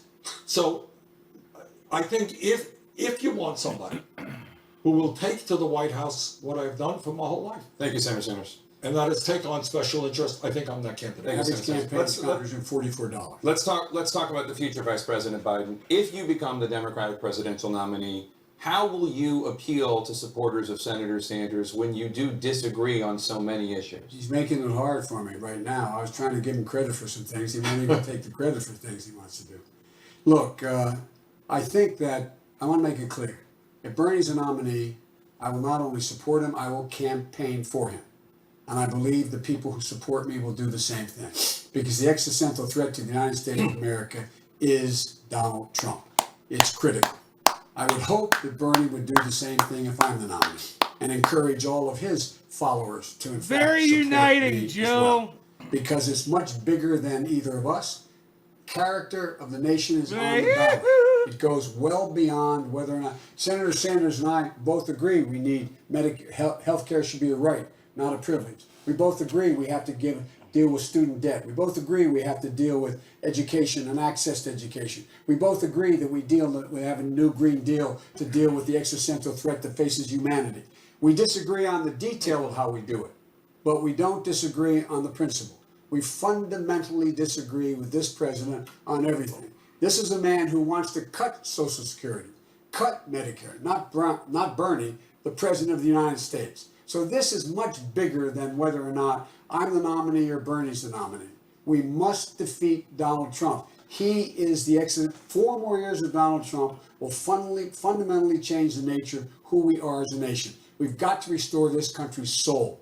That's essential. And as long as this president is there, we're not going to be able to do that. Senator Sanders, Can I just say a word, then I'll respond to you? Well, it's just a quick question, which is, if he is the nominee, Vice President Biden, you've already said you would support him. Of course. But will you campaign for him? Will you urge your supporters to? On day one, when I announced my candidacy, what I said is this country cannot deal with a president who is a pathological liar, who is running a corrupt administration, who obviously doesn't know the Constitution of the United States, who believes it's above the law, who is a racist and a sexist and a homophobe. He is the most dangerous president in the modern history of this country. And what I said on day one, Joe, day one, that obviously I hope to win the nomination.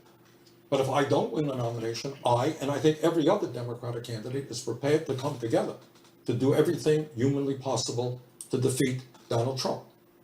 But let me respond to something that Joe said. You know, we talk about the Green New Deal and all of these things in general terms, but details make a difference. What I have said throughout this campaign, and I don't think I've heard you say this yet, Joe, is that if we are going to if we're going to save this planet for our kids and future generations, we need to have the courage to take on the greed of the fossil fuel industry and make it clear to them that their short-term profits are not more important than the future of this planet. And we have a very detailed plan, a detailed proposal. Happy to get the endorsement of the Sunrise Movement, the young people. We're going to get into the Green New Deal. Okay. We're going to talk about climate change. We have to squeeze in a quick break. When we come back, the CNN Univision Democratic presidential debate will return. Stay with us. Wow, man. So let's just let's give a little critique here of what we've witnessed on this. Okay, it's really not that complicated. Bernie gaffed it up pretty goddamn good, and Biden let him do it and didn't attack him for it, which I'll give him credit for that. And of course, Bernie Sanders is slamming Biden with dishonesty, his platform, which he really doesn't have much of one, and I would say Bernie Sanders is destroying Biden. Biden just basically unified the party, and Bernie agreed, and that's great that they're doing that.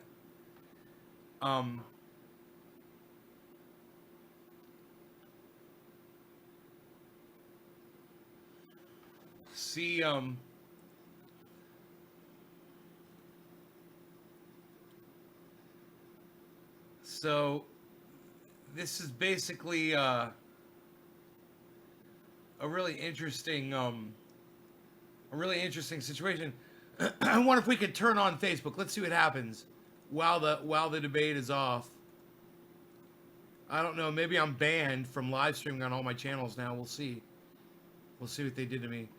Okay, I'm seeing that I am live on all 6 Facebook channels. It says that I'm broadcasting to all 6 Facebook channels. Let's see if I'm able to get viewers. Oh, I got a viewer on a Facebook channel. There we go.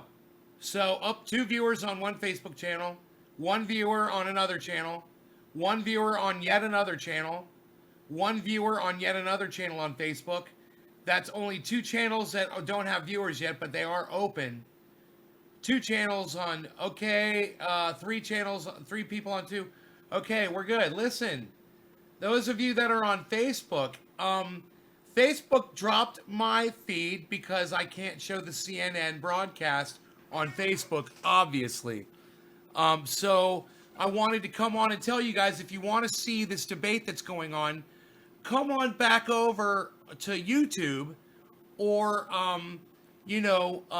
Twitch, to see the show, because I'm going to have to turn it off when the debate comes back on. I'm going to have to turn off the Facebooks, all 6 of my Facebook channels, and dump a whole bunch of people. And I know that really, really sucks. Yo, Enoch. So come on over to YouTube, guys. Everybody come on over to my YouTube channel right now. Hey, Megzer.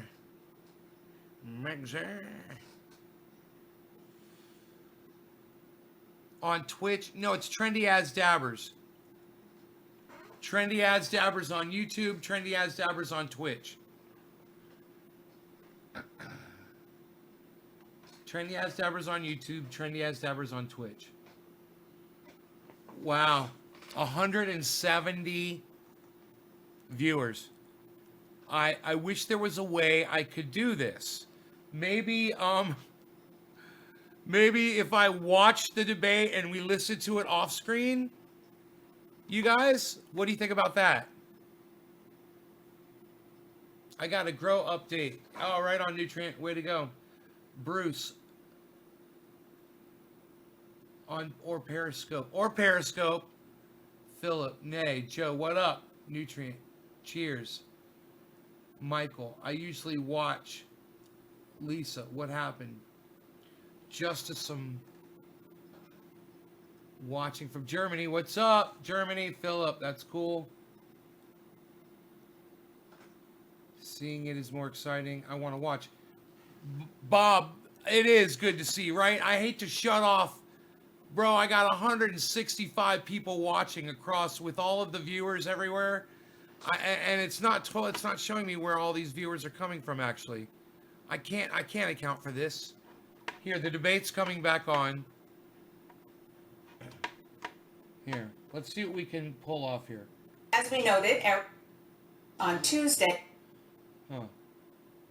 decided Democratic voters there. One is from Amy Langefeld, who is a law professor from Chandler, Arizona, with a question for Senator Sanders. Women are the canaries in the coal mine of the conservative agenda. Okay, let's turn that down. Healthcare is at risk from the Federalist Society. You can just hear that in the background. Our lives are threatened by abusive partners' access to guns. Women are Let me monitor my Facebooks here and just make sure we're okay with that playing audio in the background. How will your cabinet ensure the best Guys, ready for some bong hits? on issues that affect women's physical and financial health? Thank you. My cabinet, my administration look like America. Last I heard, over half of the people in America are women, and that will be the representation of my administration.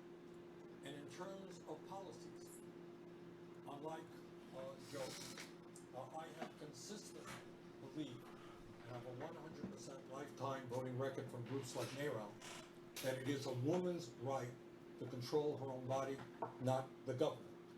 I have believed that we have got to move aggressively to deal with domestic violence in this country. I have aggressively and Hey, I Kevin. think effectively made the case that we cannot have women in America earning 80 cents on the dollar compared to men, and if you're a minority woman, it's 50 or 60 cents on the dollar. We need to have universal, affordable, high-quality child care, so women who are single or married can go off to work and know that their kids are going to be well taken care Happy of. 710 cheers, I everybody. think No law if you regarding look cannabis. at my agenda, which is on BernieSanders.com, what you will find, it is a very strong This is agenda Jack in fighting Harer, for the bud. rights of women who today are under incredible political assault by Trump and Republican governors all across this country. Vice President May I Biden, respond to that? please. Yes, thank you. Number one, I agree with the question, the underlying premise of Amy's question. Number one, I committed that if I'm elected president, have an opportunity to appoint someone to the courts, I'll appoint the first black woman to the courts. It's required that they have Number one, representation. It's long overdue. Secondly, if I'm elected president, my cabinet, my administration will look like the country. And I commit that I will in fact pick a woman to be vice president. There are a number of women who are qualified to be president tomorrow. I would pick a woman to be my vice president. Number three, I'm the guy that wrote the domestic violence law, and I'm the guy that put in the prohibitions that no one who abuses someone else should be able to own a gun. Period. They should not be able to own a gun. I would get the boyfriend exception amended. Now I've gotten it passed that if you get a stay away order from a court, you have a child with someone, you cannot own a gun. No one should be able to own a gun who has abused a woman, period. Mr. Vice President, if I could just follow up. Just to be clear, you just committed here tonight that your running mate, if you get the nomination, will be a woman? Yes. Okay, let me. Senator Sanders, will you? Right now, may I just respond Please. and ask Joe a question?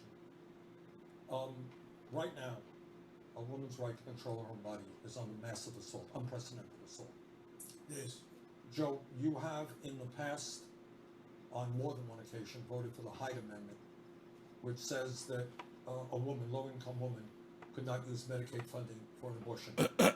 Is that still your view, or have you modified it? It is not my view. It's not my view. And by the way, everybody who has been in the Congress voted for the Hyde Amendment at one point or another because it was locked in other bills. The reason why I affirmatively came out opposed to the Hyde Amendment was that if we're going to have public funding for all health care along the line, there is no way you could allow for there to be a requirement that you have Hyde Amendment, a woman who doesn't have the money could not. Here, let me alter the screen a little bit more, guys. I'm glad. Number two, and I've done that, I did that a while ago, okay? Number one. Number two, I would send immediately to the desk of the United States Congress when I'm elected president, if I'm elected president, a codification of Roe v. Wade amended by Casey. Because I think it is a woman's right to choose. I think it's a woman's opportunity to be able to make that decision. And in fact, I've gotten 100% rating with NARAL as well. Senator Sanders, before we move on, I just want to You, get excuse you me, to respond. you have a lifetime 100% voting record from NARAL? I know my record of late from NARAL has been 100%. I don't know whether it was 25 years ago. Yeah, all right. I mean, I think one of the differences, not to pick a bone, is I have been consistent. All right, I've always believed. You guys want to chill on the bud? We are chilling on the bud. Senator, just to be clear, the vice president committed to picking a woman as his running mate. If you get the nomination, will you? In all likelihood, I will. For me, it's not just nominating a woman. It's getting the best It's candidate. making sure that we have a progressive women, and there are progressive women out there. So my very strong tendency is to move in that direction. Let's turn now to immigration. Vice President Biden, you recently said for the first time that the Obama-Biden administration made a big mistake in deporting millions of immigrants, but you didn't publicly speak out against it at the time. What commitment will you make tonight that as president you won't deport millions again? Number one, I said that it took much too long to get it right. And the president did get it right by DACA, as well as making sure that he tried to protect parents as well. And by the way, moving on an immigration bill as well. The fact is that we already had a vote on it. Hold on. It's loading. TrendyAsDevers.com for all things trendy, guys. Immigration bill, by the way, and Bernie voted against it, the immigration bill. Had he voted for it and it passed, we'd already have 6 million undocumented would be citizens as I speak right now. But I will send to the desk immediately a bill that requires for access to citizenship for 11 million undocumented folks, number one. Number two, in the first 100 days of my administration, no one will be deported at all. From that point on, the only deportations that will take place are commissions of felonies in the United States of America. So to be clear, only felons get deported and everyone else gets to stay? Yes. Yes, and the reason is it's about uniting families. It's about making sure that we can both be a nation of immigrants as well as a nation that is decent. Let me respond, and I'll answer your question. Let me respond to Joe's You comments guys, about, maybe if I turn on an effect, 2007 it might immigration. disguise the. That bill was opposed. I have an by audio ULAC, effect the I can largest, use. A Latino organization. Let me in turn it America, on. The Southern Poverty Law Center called its guest worker programs akin to slavery. There we There go. wasn't really a vote on the bill. It was killed because there was a vote on the Dorgan Amendment. I think it was 49-48. You know who voted with me on that one, Joe? Change the Barack audio. Obama. He understood that that proposal was a bad idea. We don't need slavery in America where workers, guest workers, are forced to stay with their employers. But in terms of immigration in general, let me outline some of the things that we do. Day one, we restored the legal status of 1.8 million young people and their parents in the DACA program. I got all kinds of Number two, effects. immediately, You want to we hear them ended all? ICE raids, which are terrorizing. You want me to go through the communities all over effects? this country. Three, we changed the border policy under my administration. No federal agent will ever grab little babies from the arms of their mothers. And fourth, I think we can pass what the American people want, and that is comprehensive immigration reform, path towards citizenship for the 11 million undocumented. Senator Sanders, critics suggest positions like this send a message that when a Democrat is in the White House, the border is open. Do they? No, that's just, I mean, that's what Trump says, and that is a total lie. What we're talking about is Let's just humane, listen. sensible policy supported We'll have by some the fun. American people. Nobody is talking about open borders, and of course Trump lies about that. But the bottom line is, right now, you have in this country people who have been here for decades. They're working hard. They're raising their kids. They're an important part of our agricultural economy, our construction economy. These are good people, and yet they're living in terror. And we've got to end that terror and end the ICE raids and move toward a path toward citizenship. Let me set the record straight, as some of us said. You know, the idea that it was slavery. Barack Obama supported that bill for that immigration bill. Teddy Kennedy supported that immigration bill. I supported it. I doubt whether those people think it's slavery. All right. And by the way, right after his vote against that, he went on the Lou Dobbs show and continued to canard The audio's that they're still there. taking jobs. These immigrants It are is. taking jobs from Americans, which is one of the Republican canards. Right after that vote, that no vote. And so, come on. This is. You Those think are all Ted the Kennedy effects. is for slavery? You think I was for slavery? You think when you voted for it for slavery? Just- Now, with regard to your issue, your question relative to whether or not I would deal with supporting the border. Look, we can deal with securing the border by national technical means. All the bad things are coming through ports of entry right now. We don't need a wall. And by the way, I would immediately, as president, surge to the border. I would end this notion for the first time in history that people seeking asylum have to be in squalor on the other side of the river and in a desperate situation. They should be able to come to the United States and have a judgment made as whether or not they qualify.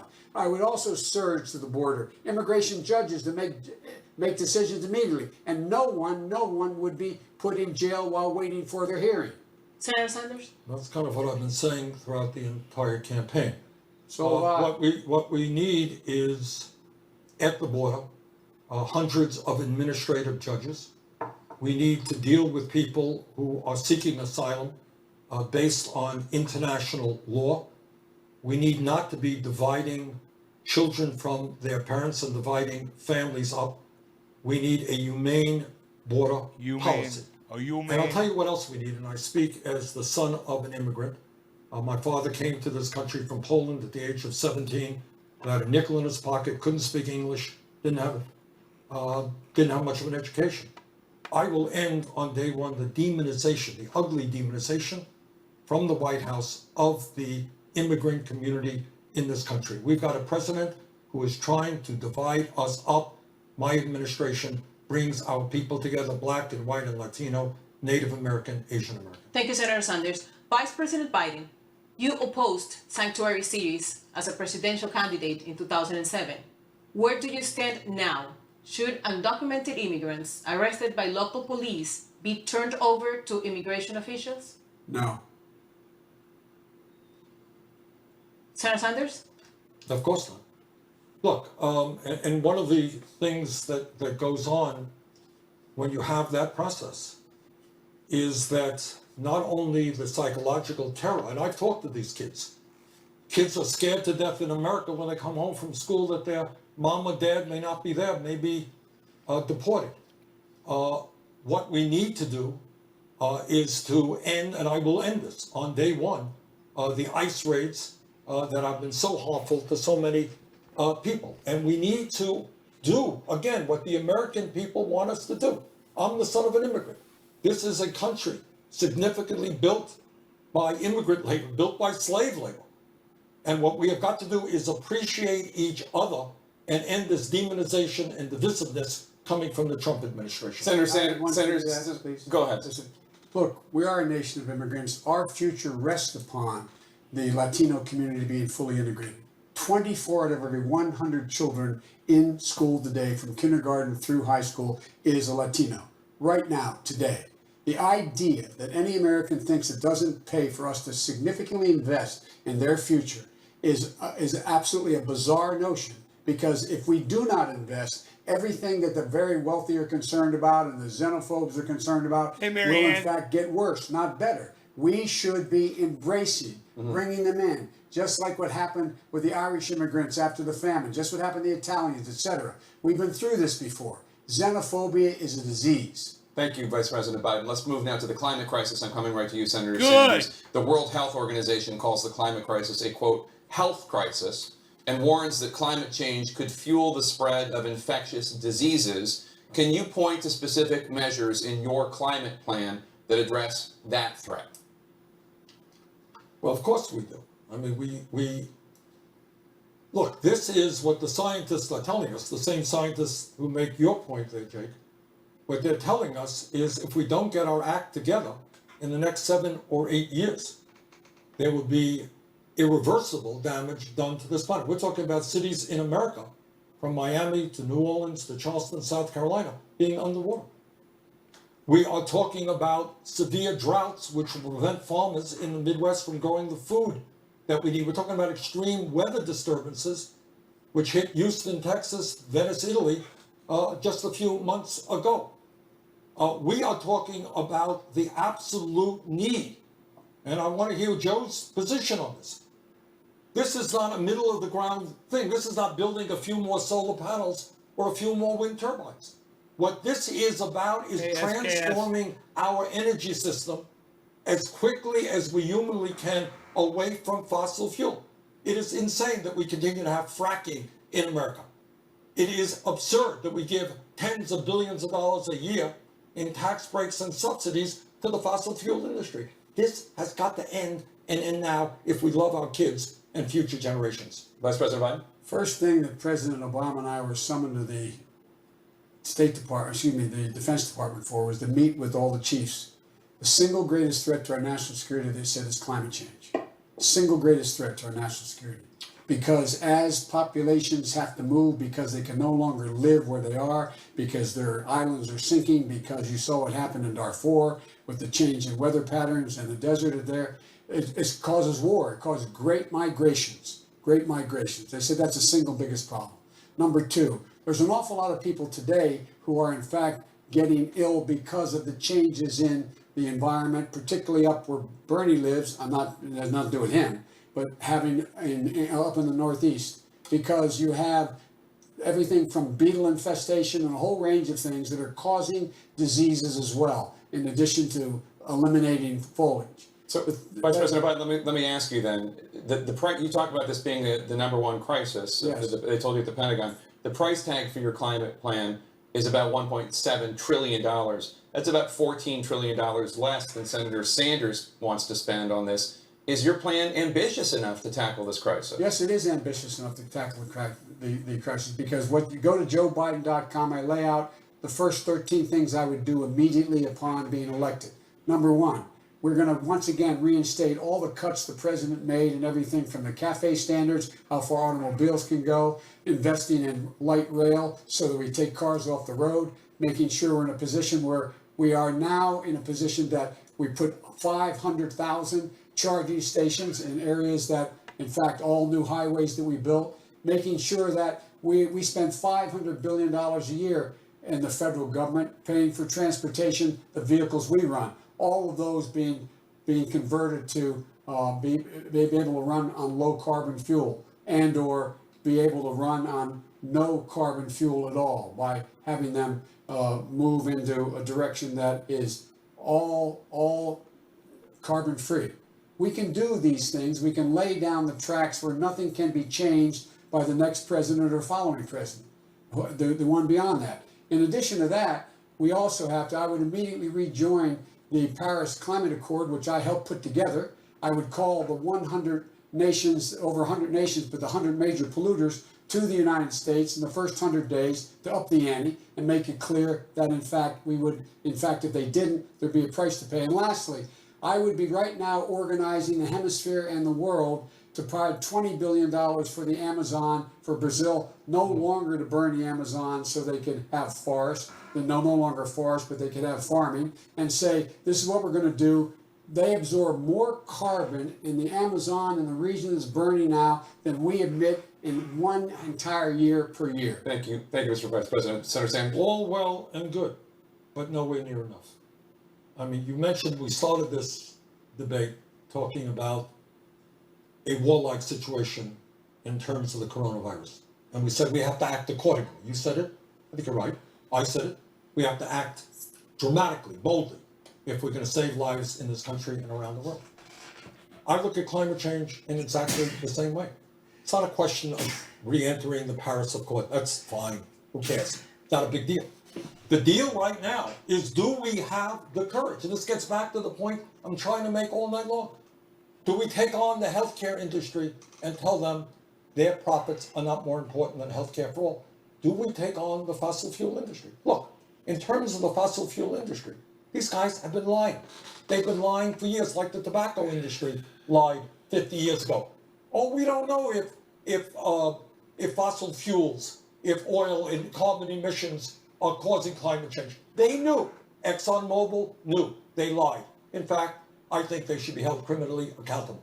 But this, Jake, is an issue of enormous consequence. What Joe was saying goes nowhere near enough. It's not a question of money. Give me a minute here. We have time to talk about this. This is a world-shaking event. I understand. I just want to give him a chance to respond. Okay, That we can come come on, back let's to it. stay on. We're staying on this issue. Number one, no more subsidies for fossil fuel industry, no more drilling on federal lands, no more drilling, including offshore, no ability for the oil industry to continue to drill, period. Ends, number one.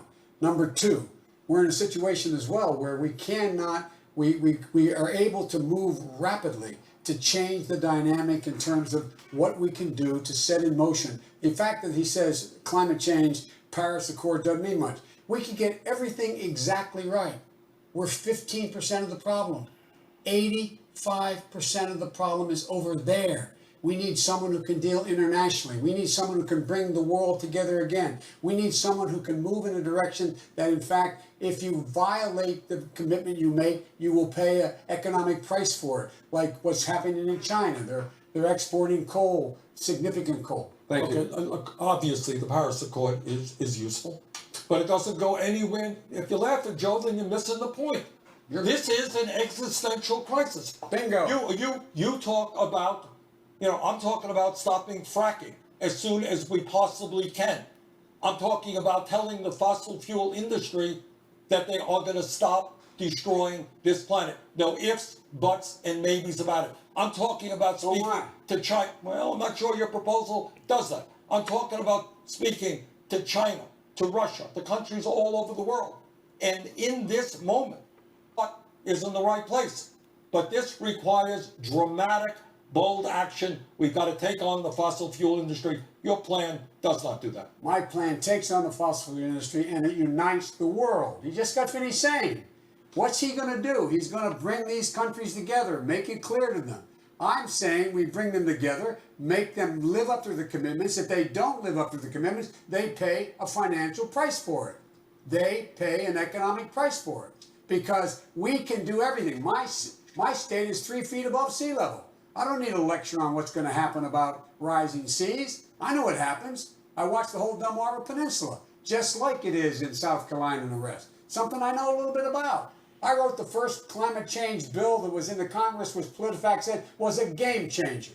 I'm the guy who came along and said with Dick Lugar that we're going to trade, we'll forgive your debt if you don't cut down your forests. I've been way ahead of this curve. This idea that all of a sudden Bernie found this out is amazing to me.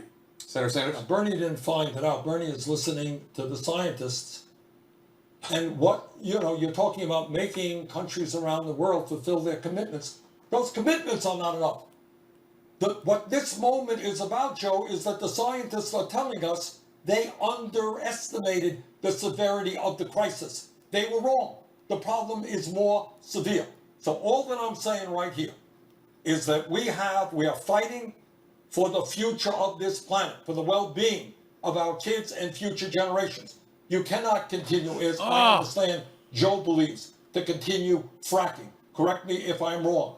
What we need to do right now is bring the world together, tell the fossil fuel industry that we are going to move aggressively to wind, solar, sustainable energies, and energy efficiency. Facebook is fucking with me again. No new fracking. And by the way, on the Recovery Act, I was able to make sure we invested $90 billion in making sure we brought down the price of Facebook solar shut down and 5 out wind of 6 that channels. is lower than the price of coal. That's why not another new coal plant will be built.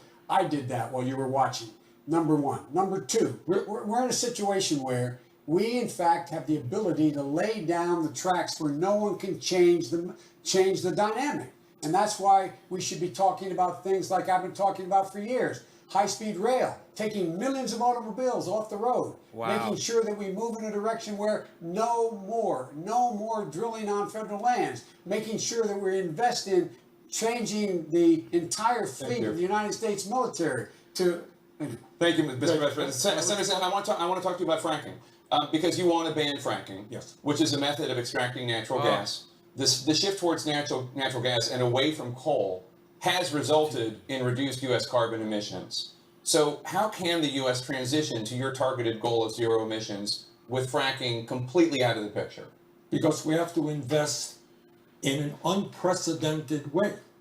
In an unprecedented way. You started off by saying that we're talking about a $13-14 trillion investment. That is a lot of money. And I've been criticized for that. But I don't know what the alternative is if we are playing for the future of this planet. So we got to be dramatic. And what being dramatic is massive investments in wind, in solar, in sustainable energies in general, and research and development. Haven't talked about cannabis. In making our buildings all over this country, my state of Vermont, and around this country got a lot of old buildings. We can put millions and millions of people to work making our buildings energy efficient, moving our transportation system to electricity. So what we're talking about is a massive, unprecedented investment. That is what the Green New Deal is about. I supported it, and I will fight to implement it. Thank you so much, Senator Sanders. We're going to be back with more from the CNN Univision Democratic presidential debate. Stay with us. Okay, fantastic. In the meantime, here we go. So, interesting debate. I'm enjoying it. I hope you guys are too. Yeah, why does it do that? That's not what I want to do. You son of a bitch. That's not what I'm clicking on. I'm trying to click on that.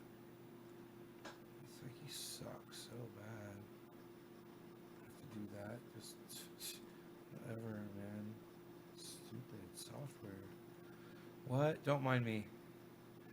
Alright, here we go.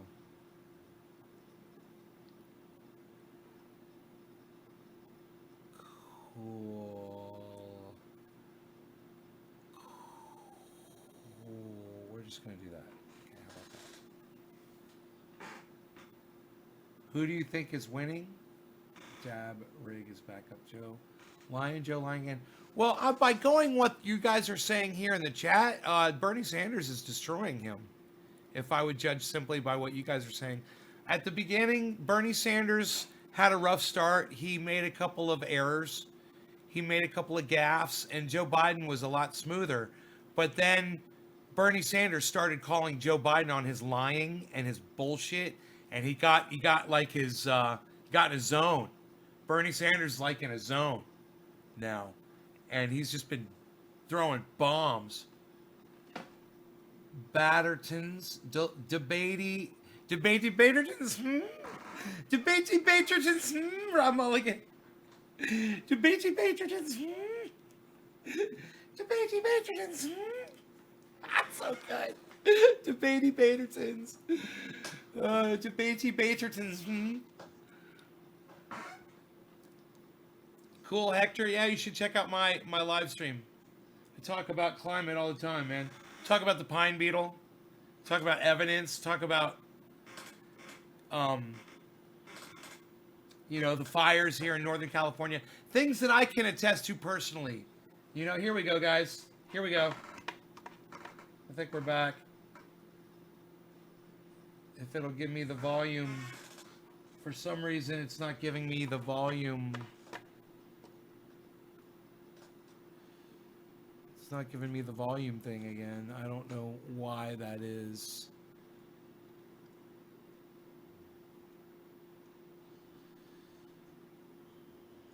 So, give me a second here. Let me see if I can get to the bottom of this. Let me see if I can get to the bottom of this issue. Oh, there it is. We'll bring the volume back on.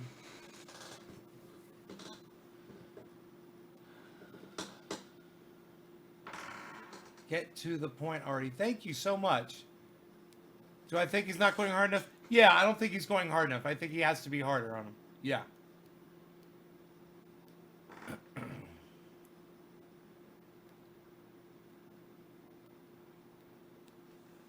Thanks, Renee.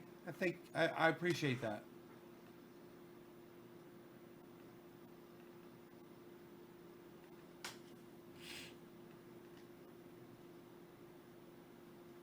Used to shut my mower off on green number 3 and listen to them chewing. SKS. It's about global warming. Shouldn't you have some idea of the impact fracking? Methane gas in the atmosphere, never mind the underground pollution. Bernie definitely needs to go harder.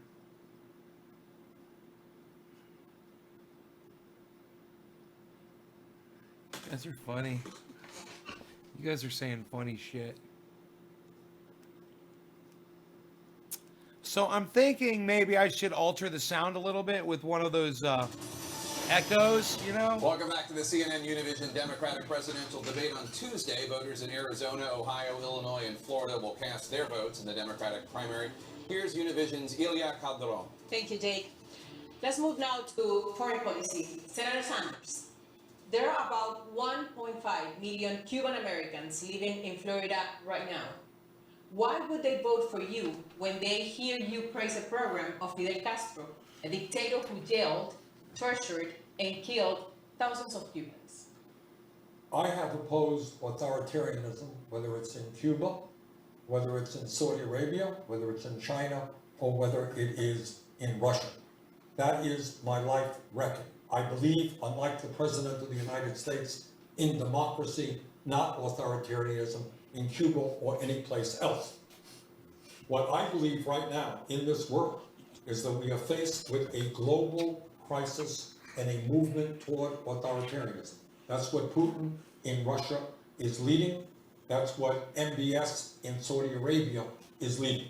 And as President of the United States, unlike Donald Trump, I would put the flag down and say that in this country and in this world, we have got to move toward democracy and human rights.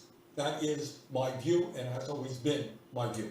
To be clear, Senator Sanders, Cuba has been a dictatorship for decades. Shouldn't we judge dictators by the violation of human rights and not by any of their alleged achievements? Well, I think you can make the same point about China. China is undoubtedly an authoritarian society, okay? But would anybody deny, any economists deny, that extreme poverty in China today is much less than what it was 40 or 50 years ago? That's a fact. So I think we condemn authoritarianism, whether it's in China, Russia, Cuba, any place else. But to simply say that nothing ever done by any of those administrations had a positive impact on their people would, I think, be incorrect. Vice President Biden, you have criticized Senator Sanders for praising Castro's education system. But in 2016, President Obama said Cuba made, quote, a great progress. Oh, we got a little break. TrinityAsDabbers.com. You guys check it out. In educating young people. That's the website. And that its healthcare system is a huge achievement that they should be congratulated for. How is that different from what Senator Sanders has said? He was trying to change Cuban policies so the Cuban people would get out from under the thumb of the Castro and his brother. That is to change the policy so that we can impact on Cuba's policy by getting them opened up. That was about. But the praising of the Sandinistas, the praising of Cuba, the praising just now of China. China is an authoritarian dictatorship. That's what it is. We have to deal with it because they're there. But the idea that they, in fact, have increased the wealth of people in that country, it's been marginal, the change that's taken place. It is still, they have 1 million Uyghurs, 1 million Muslims in prison camps in the West. You see what's happening in Hong Kong today. And by the way, the idea that he praised the Soviet Union about the things that they had done well. They're he said a lawful Muslims? dictatorship killing millions and millions of people. And in addition to that, we have a circumstance where after the election was all over and we knew what was done by the Russians now in interfering with our elections, this man voted against sanctioning Russia for interference in our elections. I don't get it. Well, what you don't get, and this is exactly what the problem with politics is about. All right, question. Did China make progress in ending extreme poverty over the last 50 years? Yes or no? That's like saying Jack the Ripper. No, it's not. Yes, it is. This is the problem. Yes, it is. This is the problem. We can't talk. I know there's a political line. I understand. China's terrible, awful, nothing ever good, Russia, blah. But the fact of the matter is, China, of course, is an authoritarian society. That's what I just said. It's a dictatorship. That's what I just said 5 minutes ago, you know? And by the way, you know, the question that was asked, quoted Hey, Barack Lisa. Obama. President Obama was more generous in his praise of what Cuba did in healthcare and education than I was. I was talking about a program 60 years ago in the first year of the Castro revolution. So the bottom line is that I think it's a little bit absurd if you're going to look at the world the way it is. Of course we are opposed to authoritarian. And by the way, you know, before it was considered good policy. Straight on, buddy. I was condemning the dictatorship in Saudi Arabia when a lot of other people in Washington went me. I was condemning the dictatorship in the UAE. You were not. Thank you, Senator Yes, I Sanders. was. Vice President Biden. Look, the idea of occasionally saying something nice about a country is one thing. The idea of praising a country that is violating human rights around the world is in fact makes our allies wonder what's going on. What do you think the South Koreans think when he praises China like that? What do you think the Australians believe in the shadow of China? What do you think is happening in Indonesia in the shadow of China? What do you think is happening in terms of Japan in the shadow of China? Words matter. These are flat out dictators, period. And they should be called for it, straight up. We may have to work out, for example, I was able to help negotiate a new START agreement with Russia. Not because I like Putin, the guy's a thug. Mr. Vice President, sticking with foreign policy, you acknowledge that your support and vote for the Iraq War was a mistake.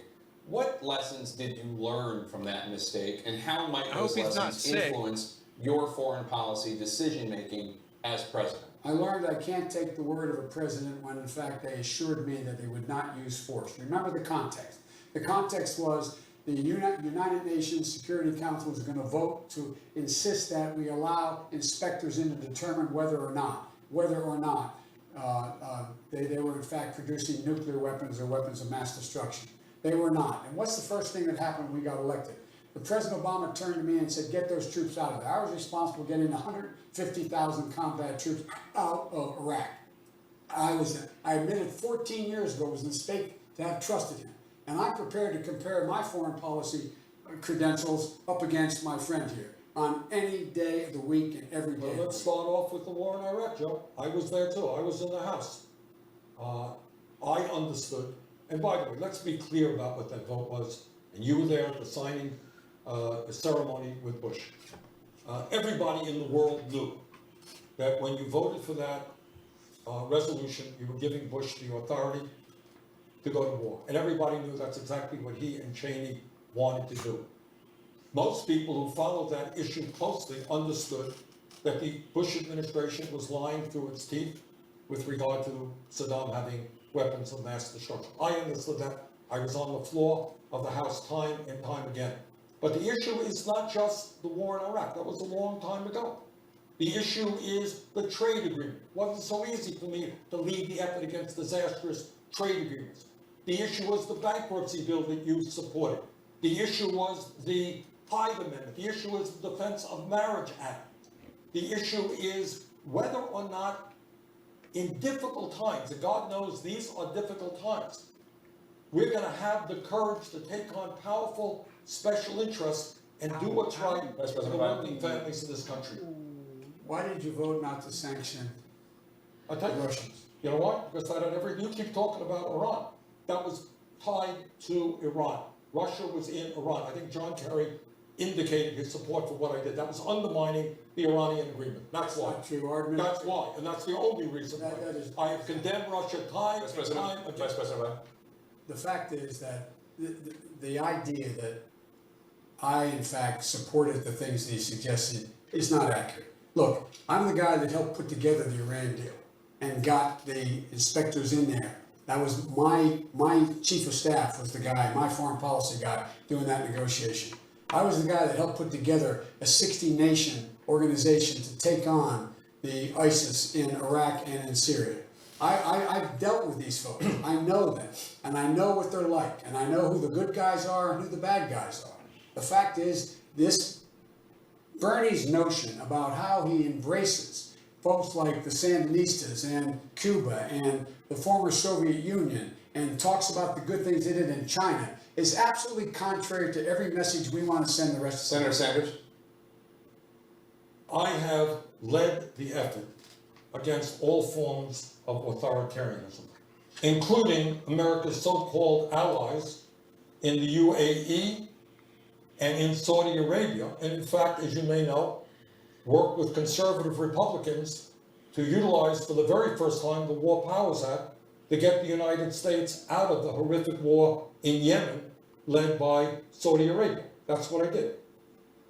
So my view is that in a world moving toward authoritarianism, the United States has got to be the leader where people all over the world look to us Thank you, Senator. for guidance. Thank you, gentlemen. I want to change topics and ask each of you about some of your vulnerabilities in this election, starting with you, Vice President Biden. Senator Sanders has won more of the Hispanic vote than you in several key states so far. In fact, he doubled your support in California among Hispanics. He almost tripled it in Nevada. So why is your message not resonating with Hispanic voters? Damn. Look, my message is resonating across the board. Every single state we've been in, there's been a significant turnout. In Virginia, turnout was up 70%. They voted for me. He didn't bring them out. I brought them out.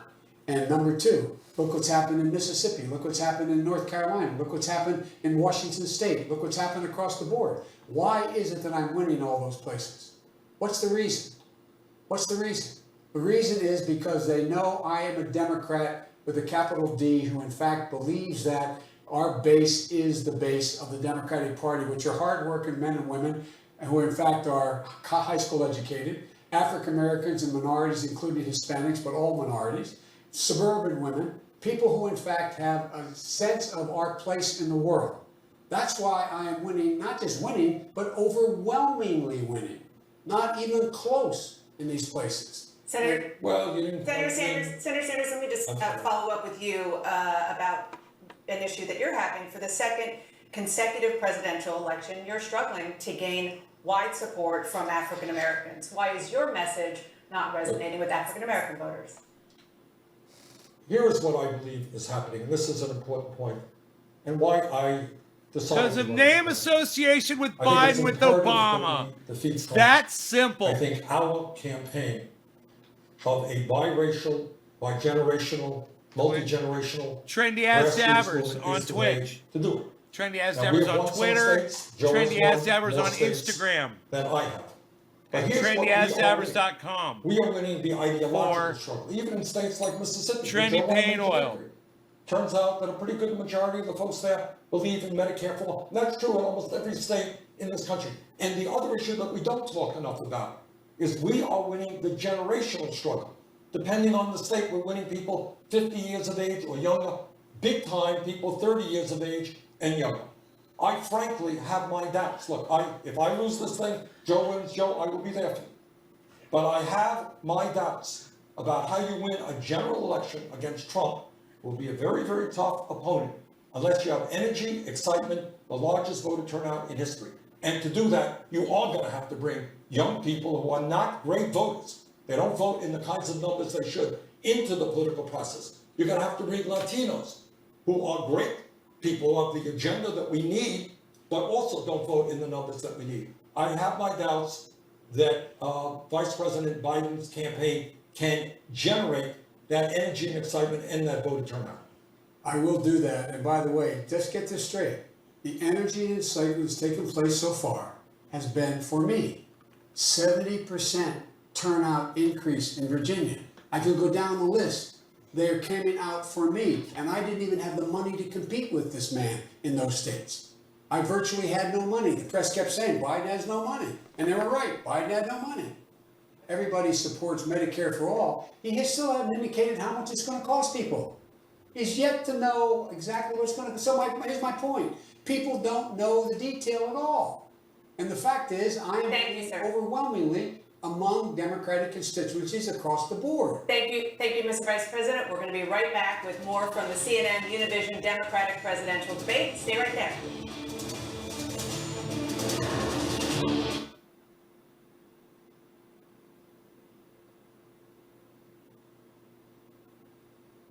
All right, you guys, just a second. I'm just letting my dog outside. Because I didn't want to leave you guys hanging. I figured this was going to happen. But wow, it's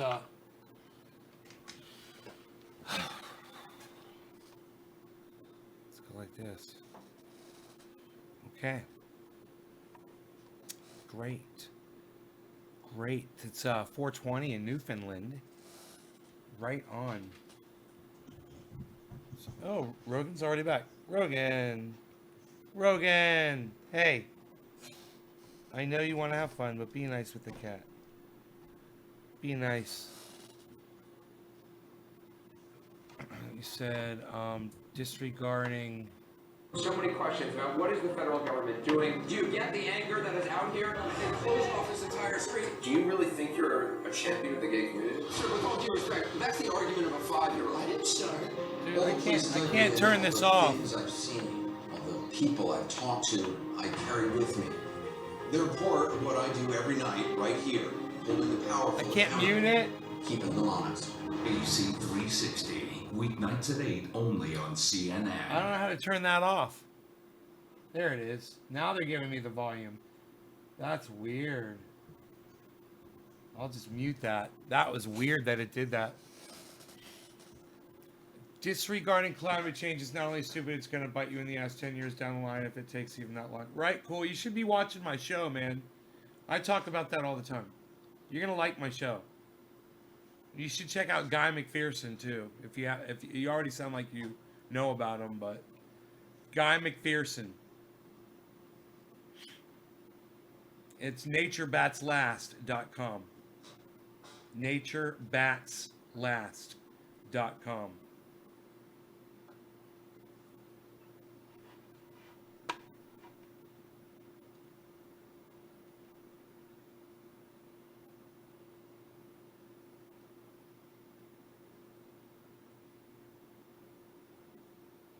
I agree with Cool Hector, and I think that Rusty Chambers is a fucking idiot. Yeah, I don't know who James Corbett is, and I don't care because I've already got the evidence right here in my yard. I got the pine beetle destroying fucking 120 to 150-year-old pine trees on my property. I don't need you fucking telling me about some douchebag on fucking rabbit hole goddamn YouTube. Fucking on TrollTube.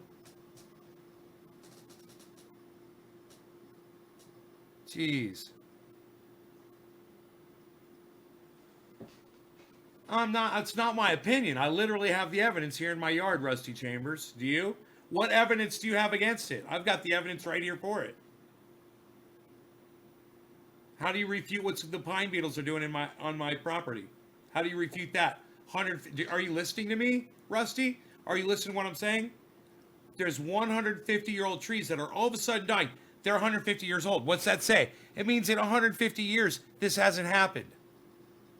In 150 years, this hasn't happened. Now it's happening. Do you get it? That guy that's been saying all that stuff about climate change, he's right.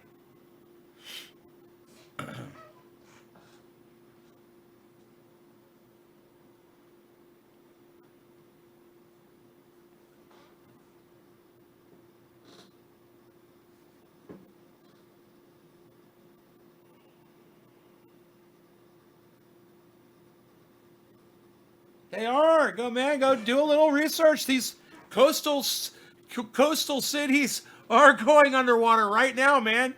Go check out what's going on in Florida. Go check out what's going on in the Carolinas. Go check out what's going on in Oregon. Go check out what's going on around the world, man. There's complete islands that are being submerged. People have to move. The oceans are rising. You're in denial, bro. Do a little research. Yeah, we're back on. It's coming on right now.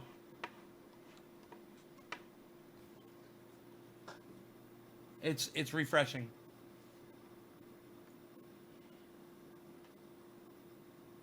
Here you go.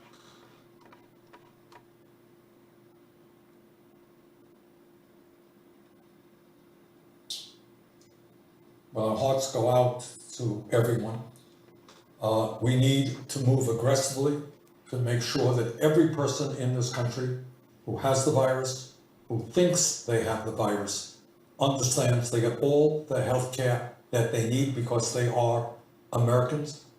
that we move aggressively to make sure that the test kits are out there, that the ventilators are out there, that the ICU units are out there, that the medical personnel are out there.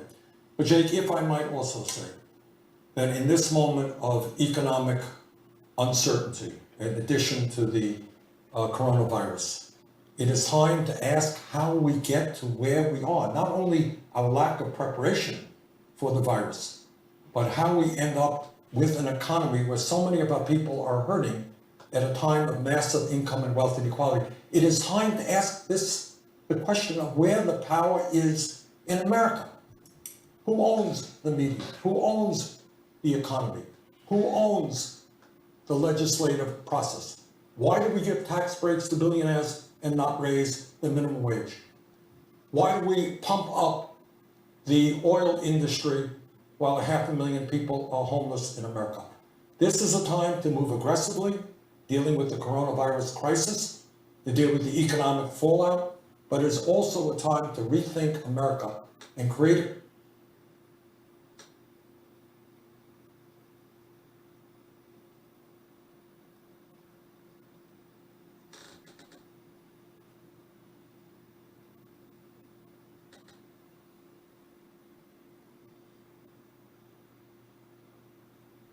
TrendyAsDabbers.com if you're looking for trendy paint oil, the most incredible substance known to man.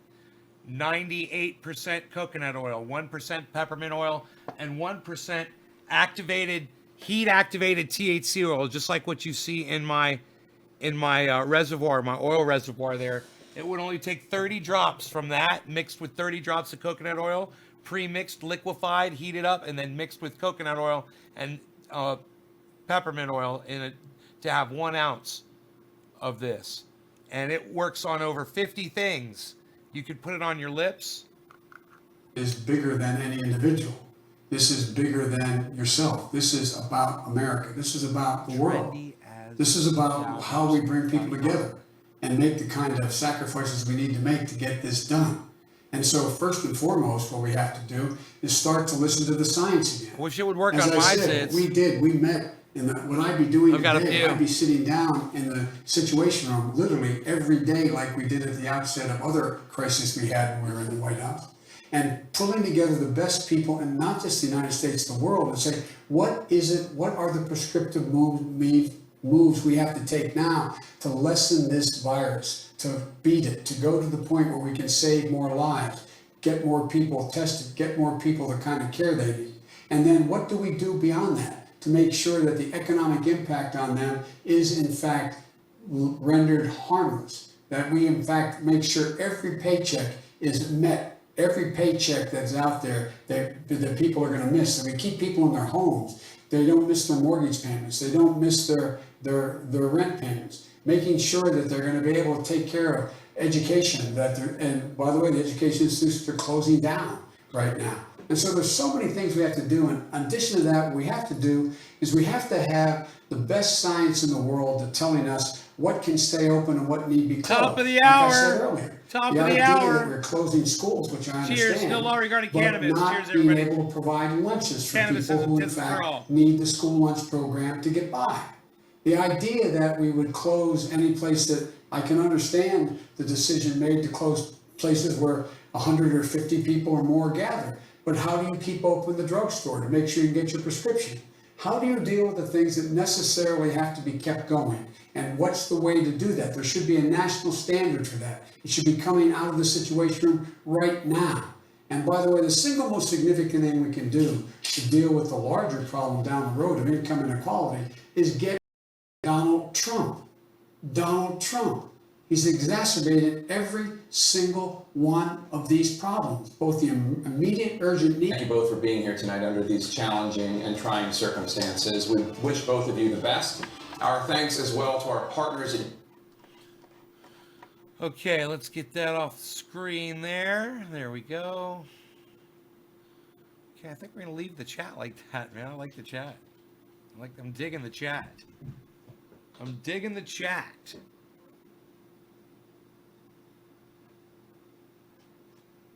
Is cannabis a gateway drug? No, it's not. I mean, You could say that anything is a gateway drug. You could say that sugar was a gateway drug when you were a little kid and you were watching, and the cartoons every Saturday were a gateway drug.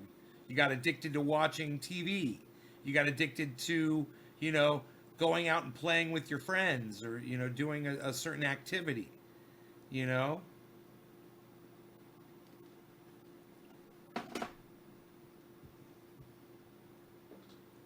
Like Rogan's addicted to tearing shit up right now. Yeah, it's been an extraordinary day, a momentous night, a debate unlike any we have seen. Vice President Biden committing to naming a woman as his running mate, Vice President. Senator Sanders saying he is leaning in that direction. There's Okay, let's get rid of that.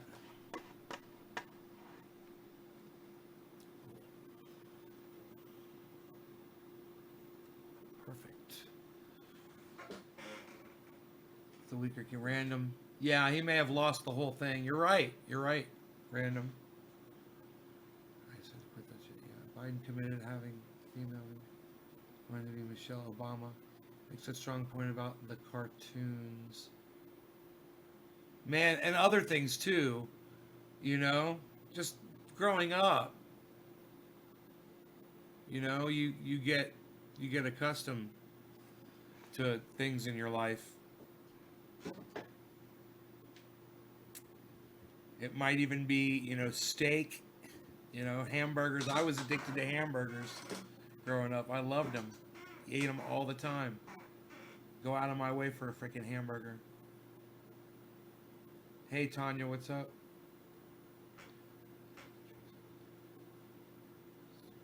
The Vice should be the best possible.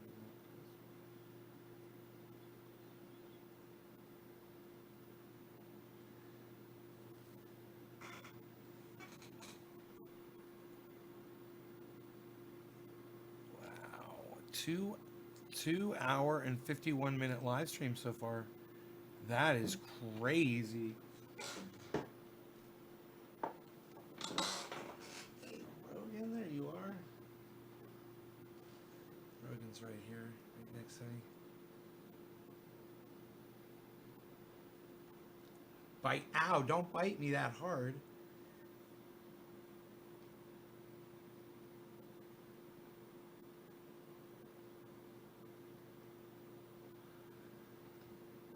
The steak from last night, it really was. You know that I got the A1 steak sauce out and I didn't even use it? No need, man. That steak was so goddamn good. Every bite of it.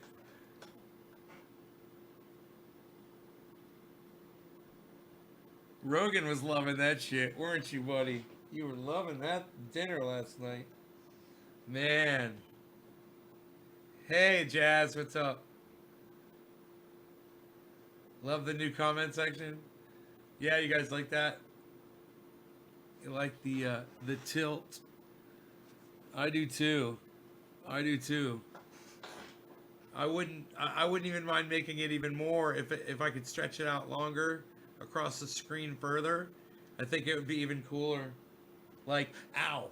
Like a long time ago in a galaxy far, far away type. You know, it's almost kind of like that. I could probably make it look just like that. You know, now that I think about it, yeah, I think I can. I can tilt it back a little bit. I don't know if I have the ability to do the wide at the bottom and thinner at the top, though. But it might just do that automatically when you tilt it back. Like the Star Wars. It's this way, it's just kind of floating there, you know?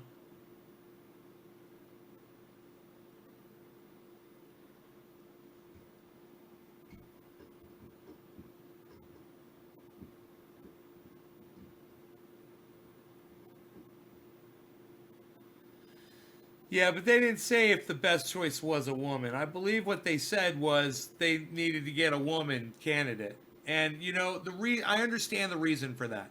For women's rights, to boost women, to lift women up. They both want to do that. And I understand that. It might be a gamble, you know, but they both feel very strongly about it. So, you know, I support them no matter what.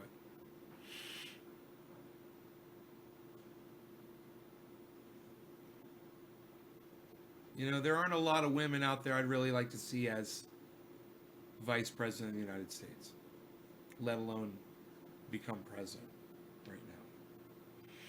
So, you know, Nina Turner,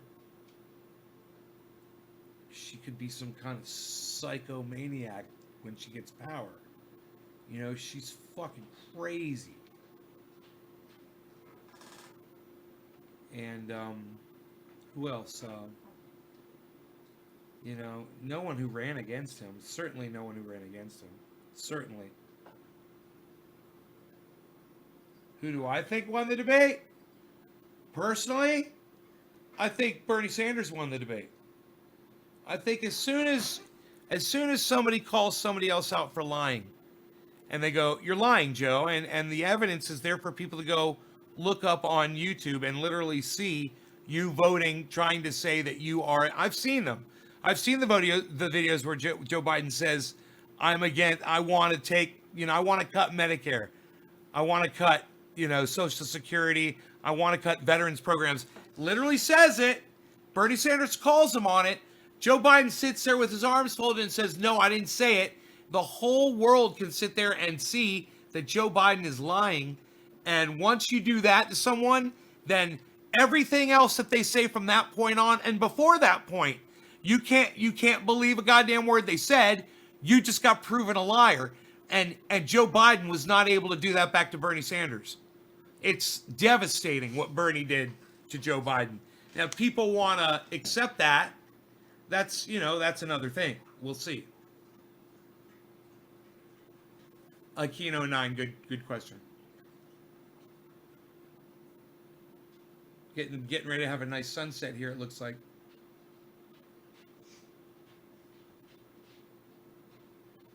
You know, I would be able to show you this sunset if I was able to adjust the colors on the camera, on one camera, but I can't. I can only do one camera.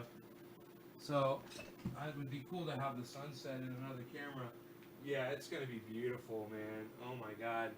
Tonight's sunset's going to be beautiful. Here, if I turn off this camera, you guys want to watch the sunset? I don't know how many people are watching. Facts are free. Can I reset this and see how many people I got? Because it says 168 forever. I know it's not 168 people. So let me just refresh this really fast. We are at 40 people watching. Okay, hello to my 40 friends. Yeah, you guys want to watch sunset? It's gonna be pretty crazy. Here, let me see what I can do here with the camera situation. I'm gonna delete this camera, or I could just change which camera it is.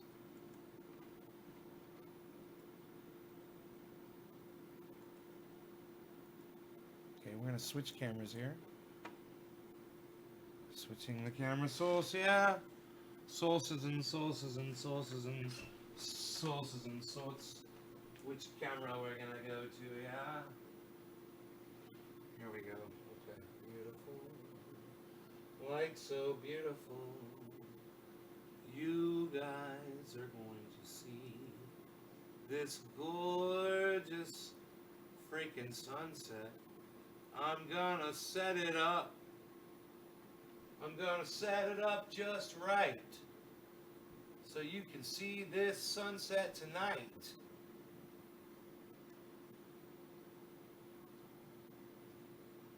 You're gonna see that beautiful sky.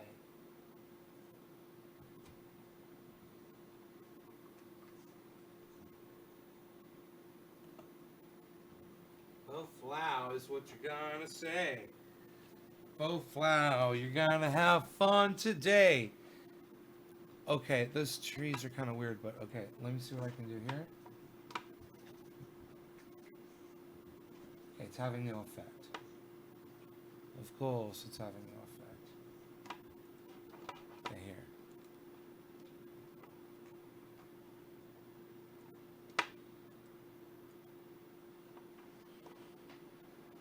Give me a second. With these controls here.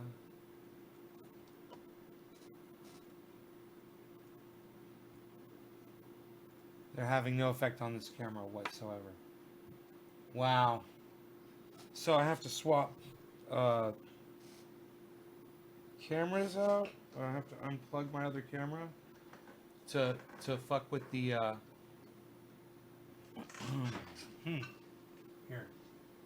Let's do this. There we go. Let's do it like that. I think that's pretty cool, actually. I think happy 710, everybody. Sorry I missed that. There we go.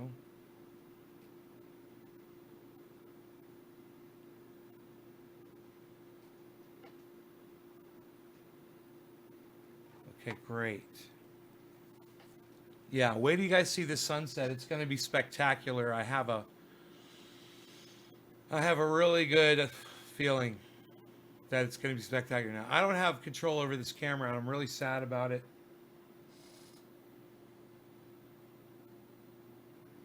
It's not giving me any control.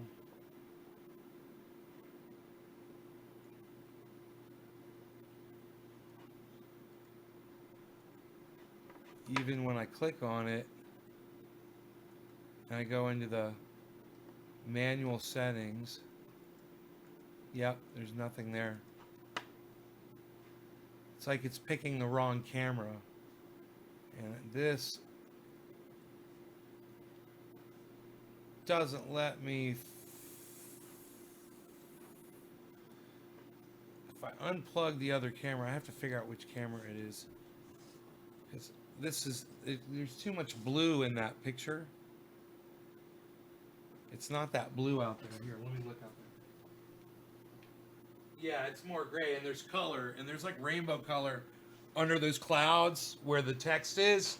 Right there where that line is, on the bottom left near the trees, there's like a bright line. There's rainbow color right there.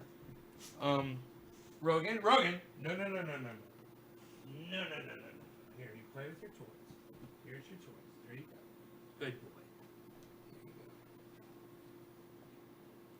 There you go. Okay. So I'm thinking about unplugging this camera, unplugging the other camera. It's tied in. It's really, if I just unplug the other camera, just have to figure out which one it is. It's that cable right there. It's coming in to right here. I think I see it. Okay. Now I just unplugged my main cam. Now let me see if this software will work on this camera now.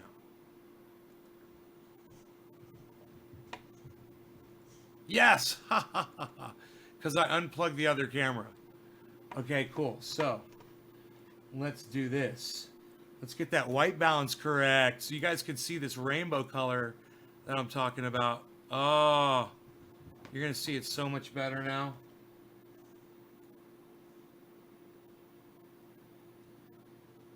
Okay, let's turn that off.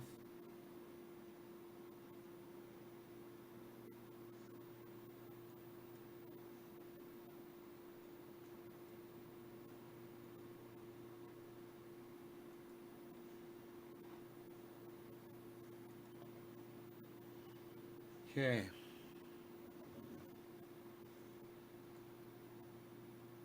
Look at the birds flying over. Oh my God, it's so perfect. Look at those beautiful rainbow colors over there by the sun, man. So sometimes, you know, we could zoom it in over there at the sun. Oh, I'm so glad we saw the birds flying across. But we could zoom this in. And look at this area right here.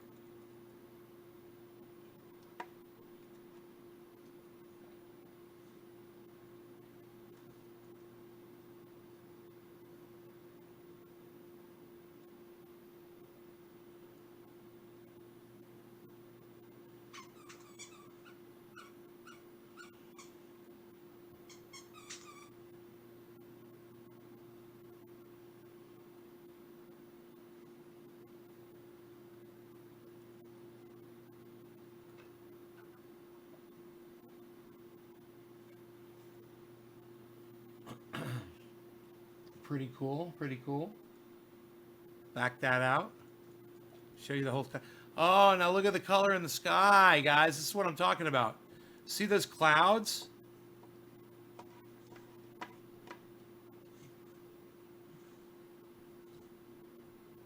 Look at this.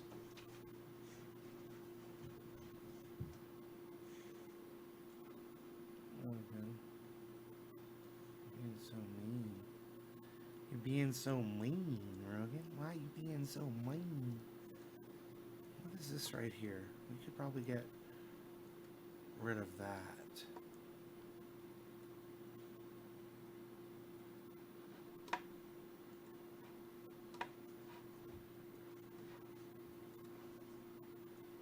Cool.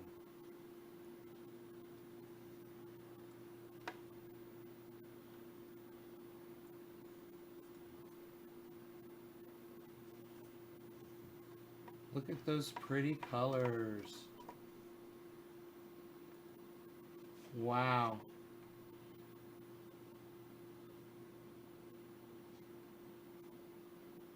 Can you guys believe that?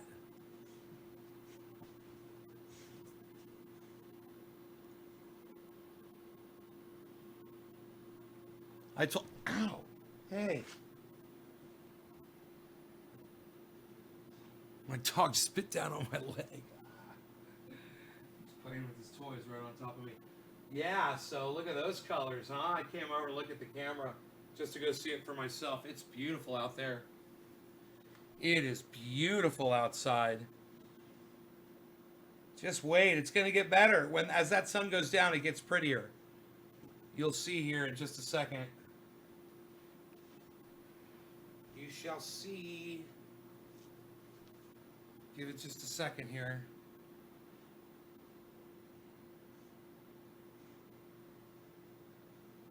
So pretty out there. It's right out of my living room window.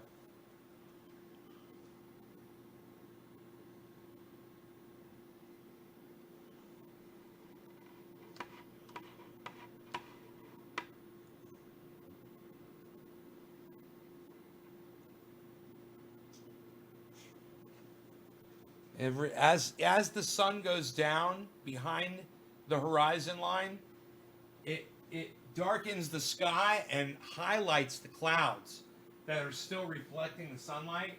And there's no telling what color these clouds are about to turn. They can turn any color in the dark. You'll just see as it darkens the sky, the clouds will light up. But like right now, they're kind of getting like a little pinkish red color to them. It's a good thing. See, clouds make for a beautiful sunset out of it. It's really the clouds that do it. If you get some good clouds. Closed our driver motor vehicle down. No more plates. Tanya Egan.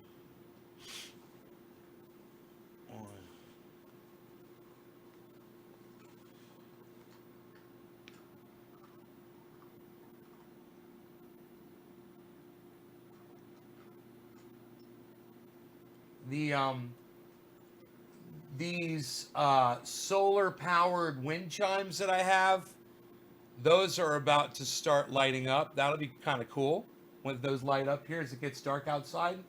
They should be lighting up any minute. They did get some sunshine today, so hopefully they got enough charge in them. I'm sure at first they'll come on, you know.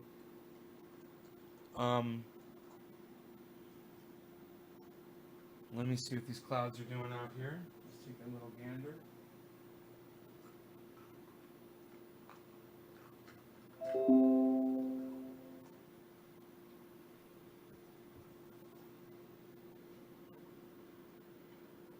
Insert removable media.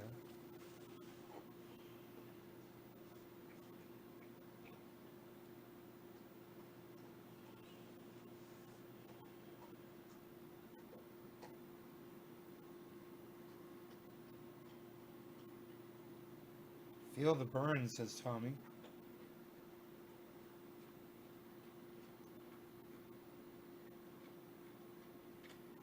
I'm in Northern California, Sammy. Northern California. I live up in the mountains, far away from infected people. It's snow. There's snow on the ground outside. It's beautiful. I could show you that too.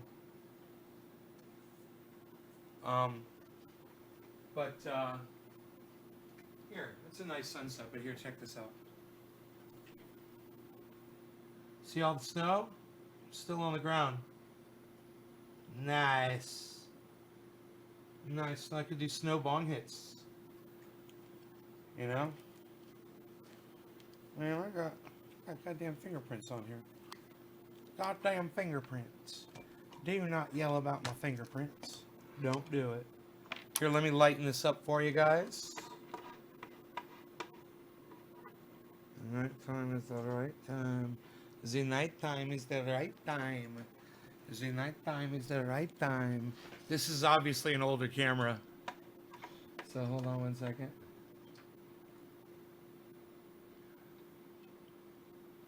Okay, let's see. Looks a little different. Oh, well, it's the same brand of camera, but one is much newer than the other one. Ah, Jeffrey, thank you very much. I appreciate that. Thank you so much. So, you guys enjoy that sunset? I think it's like spectacular. I'll put you guys back out there, but as of right now, it's you really have to be here to appreciate it. It's nothing really, you know, vivid, crazy. And sometimes it is, and if it was, I'd let you guys watch it. Don't get near my foot while you're chomping on. I'm so glad he's chewing on his toy. Oh, I'm so glad. It's supposed to resemble like a bone. And, oh, I'm so glad he's chewing on that. That's what he needs to chew on, not my chair. Snowman. It was 70 here today. Yeah, I could do a snowman easy. There's enough snow to do a snowman. Uh-huh. Especially off my solar panels where it all falls off in these beautiful, like, folds. It slides off, and then it's almost like Play-Doh, and it stacks up. It stacks up in these zigzag stacks. It looks like sheets. Oh, it's just beautiful. It's just beautiful. Did we lose Facebook? Let me see. No, Facebook's still up. Good. We're good. We're good. We got Periscope. Good. Hey, David C. Baker Jr. Let me turn my brightness. Looks like it's freaking out a little bit. Yeah, brightness was just kind of, you know, kind of like freaking out. And that's a little weird. And I think the contrast is weird. There's definitely an issue there with the brightness and the contrast.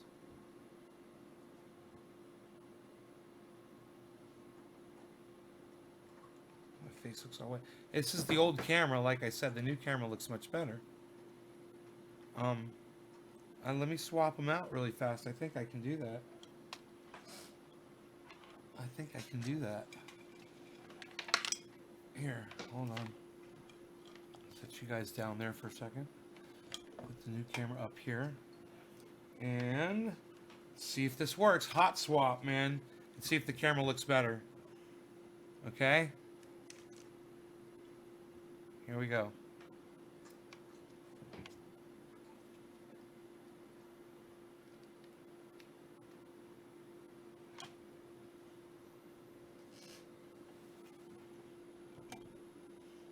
Okay, here we go.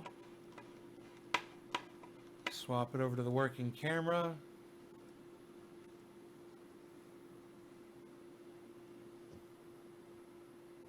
Boom. Come on down. That's way better. Let me just affect that. Look at that. That man, that new camera. Wow.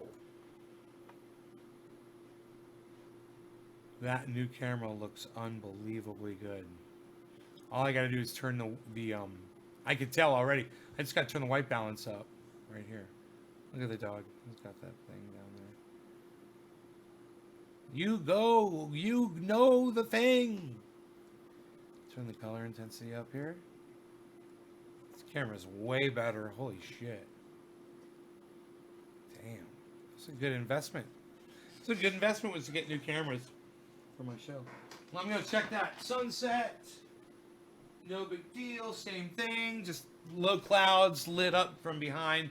The clouds are so thick with moisture that the sun's not illuminating them. This is an American bully, Sammy.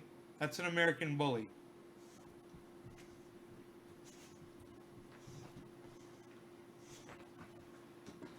He's very, okay, be nice. Be nice. Be nice. Rogan, be nice. You don't rip that up. You up. Rogan, lay down in the good boy, lay down. Probably should watch that fucking thing. Good boy, lay down. Good boy, he's laying down in it. Dude, there cannot still be 64 people watching this broadcast. I refuse. My God, there are 63. That is amazing. Thank you guys so much for watching my show. Listen, I know we've been live for 3 hours. I have to go. I got to take my dog out. I have to make myself dinner and all that stuff. I love you guys. I love that you guys are all here. And I want to give you, you know, a lot of time to spend watching this show instead of going out and getting that fucking exposure to that coronavirus. So if you're looking for something to do, you can always go to my YouTube channel. It's got over 24,000 subscribers, Trendy As Dabbers on YouTube. And binge watch some of my old shows if you'd like to, you know, to keep you, you know, going while you're, you know, when I'm not live. I try to go live for you guys as often as I can right now because these are trying times. I have talked you guys into being prepared for the world coming to an end. Basically, this is a great time that if any of you have been storing food or whatever, you're set up. It's a good thing. I'm glad you listened to me and glad you did it. And for those of you who didn't, it can be a learning lesson, you know, a teaching moment for all of us, you know, to see what we were lacking. And when this virus blows by, and hopefully it will within a few weeks, if we all do the right thing and we stay home, you know, and that's the right thing to do, man. We just stay home, let this virus fucking die, and hopefully we can all get back to living our lives, and then you guys can start focusing on being prepared for something like that again. And if it means having a couple extra cases of toilet paper up in the attic, having a bag of rice, having a bunch of boxes of dry cereal in the cupboard, you know, having almond milk that can be stored literally in the cupboard, in the cabinet, doesn't need to be refrigerated, you know, cans of soup, you know, access to eggs, which is great, you know, all of these things. Hey, no, look what you did. No, don't rip that out. No, you're not going to rip all that out. No, Rogan, no. I taped it together. He's ripping it apart. So, hey, no, stop it. No.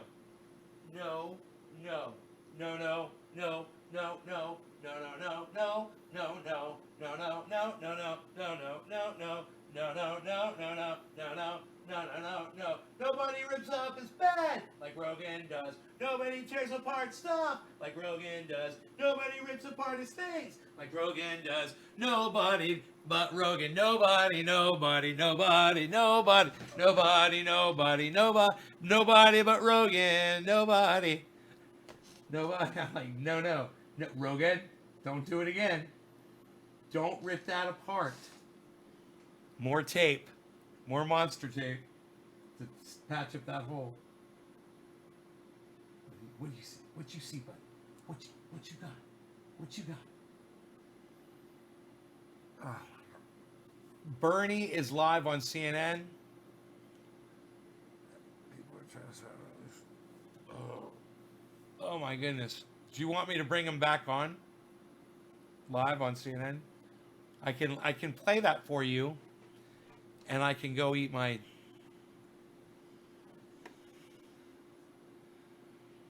I gotta set it up again. Son of a bitch. if I do it. I got to set it all up. I closed all that stuff up.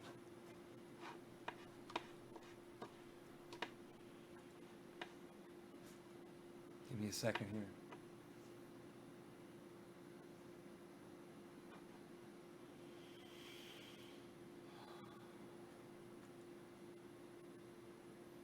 No, no, no, no, no, no, no, no, no, no, no, no, no, no. It's kind of catchy.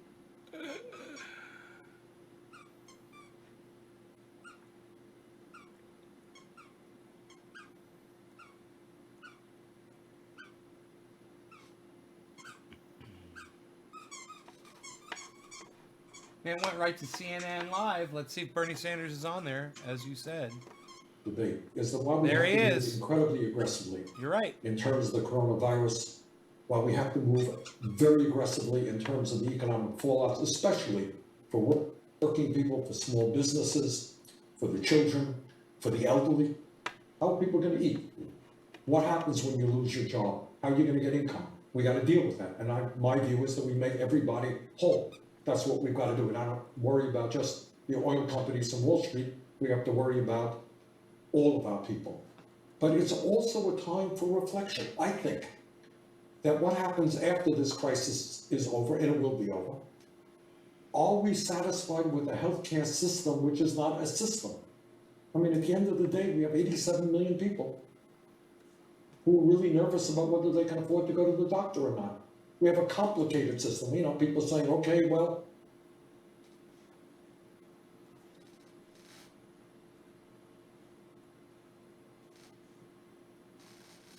Can't remember the way I had it before.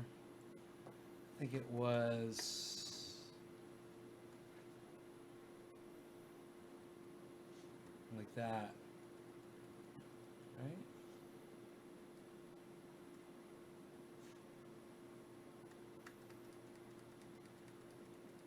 Wow, we lost him here, guys. Let's see if it reloads.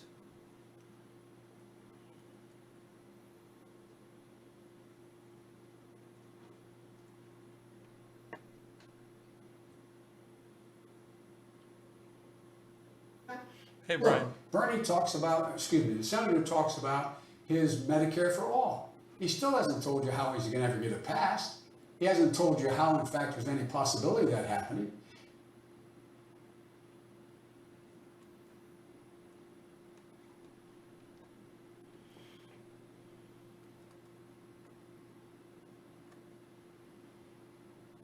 He hadn't told you how much it's going to cost. He hadn't tell you how it's going to apply. It doesn't kick in for 4 years even after it passes. We want a revolution. Let's act now. Pass the Biden healthcare plan, which takes Obamacare, restores all the cuts made to it, subsidize it further, provides for lower drug prices, make sure that there's no hidden bills, make sure that we invest, I want to invest $50 billion in dealing with underlying diseases that are of great consequence, diabetes, Alzheimer's, and cancer. Make sure that we have a Medicare option that's in a public option providing Medicare for us. We can do that now. I can get that passed. I can get that done if I'm President of the United States of America. That will be a fundamental change, and it happens now. I can tell you from experience, being a significant consumer of healthcare, with my sons, my Don't mention your son. family, all the things we've gone through. Don't mention your What people son, you want is fucking hope, idiot. and they need it now. Don't bring Not that up. 4 years from now, and Bernie still hasn't told us how he's going to pay for it. We're talking about a $40+ trillion plan. He's saying essentially, you know, people don't want a revolution. people overwhelmingly in this country understand that healthcare is right. And that was pretty effective, I think, in his part. He distorted virtually everything that I'm trying to do here. Is it a revolution to do what every other country on earth does and guarantee healthcare to all people? Is that a revolution? Is it a real revolution to say to the drug companies, you know what? Can't charge us 10 times more for the same exact drugs as you're charging in Canada or in other countries? Is it a revolution to say that if you work 40 hours a week in the richest country on earth, you should not live in poverty? Is it a revolution? And by the way, to say that in the year 2020, when we talk about public education, it should include making public colleges and universities tuition free and canceling all student debt. Now, what's interesting is that Biden has adopted some of the, this is what always happens. suddenly today, Joe Biden is a free spending socialist. My God, we're gonna pay for everything. I'm not sure he would say he's a. Yeah, well, that's what he was saying. Oh, no problem. But at the end of the day, that whole rhetoric from Biden, he can get it done. What's he getting done? He's basically, after all is said and done, maintaining the status quo in healthcare. That's what he's doing. Minor changes. And you know what the status quo is? He's talking about how I'm going to pay for it. Study after study showed that Medicare for all will cost us less than the status quo. His will cost $50 trillion over 10 years. Ours about $47 trillion. Under his proposal, which he's not going to change, the average American in a family of 60,000 pays $12,000 a year for healthcare. That is unbelievable. Our plan is substantially lower. At this point, though, I hate to talk about sort of the politics of this, but we are in a presidential race, and in spite of this, it continues. At this stage, what is the path ahead for you? Well, the path ahead is to bring as many people who do not traditionally vote into the political process.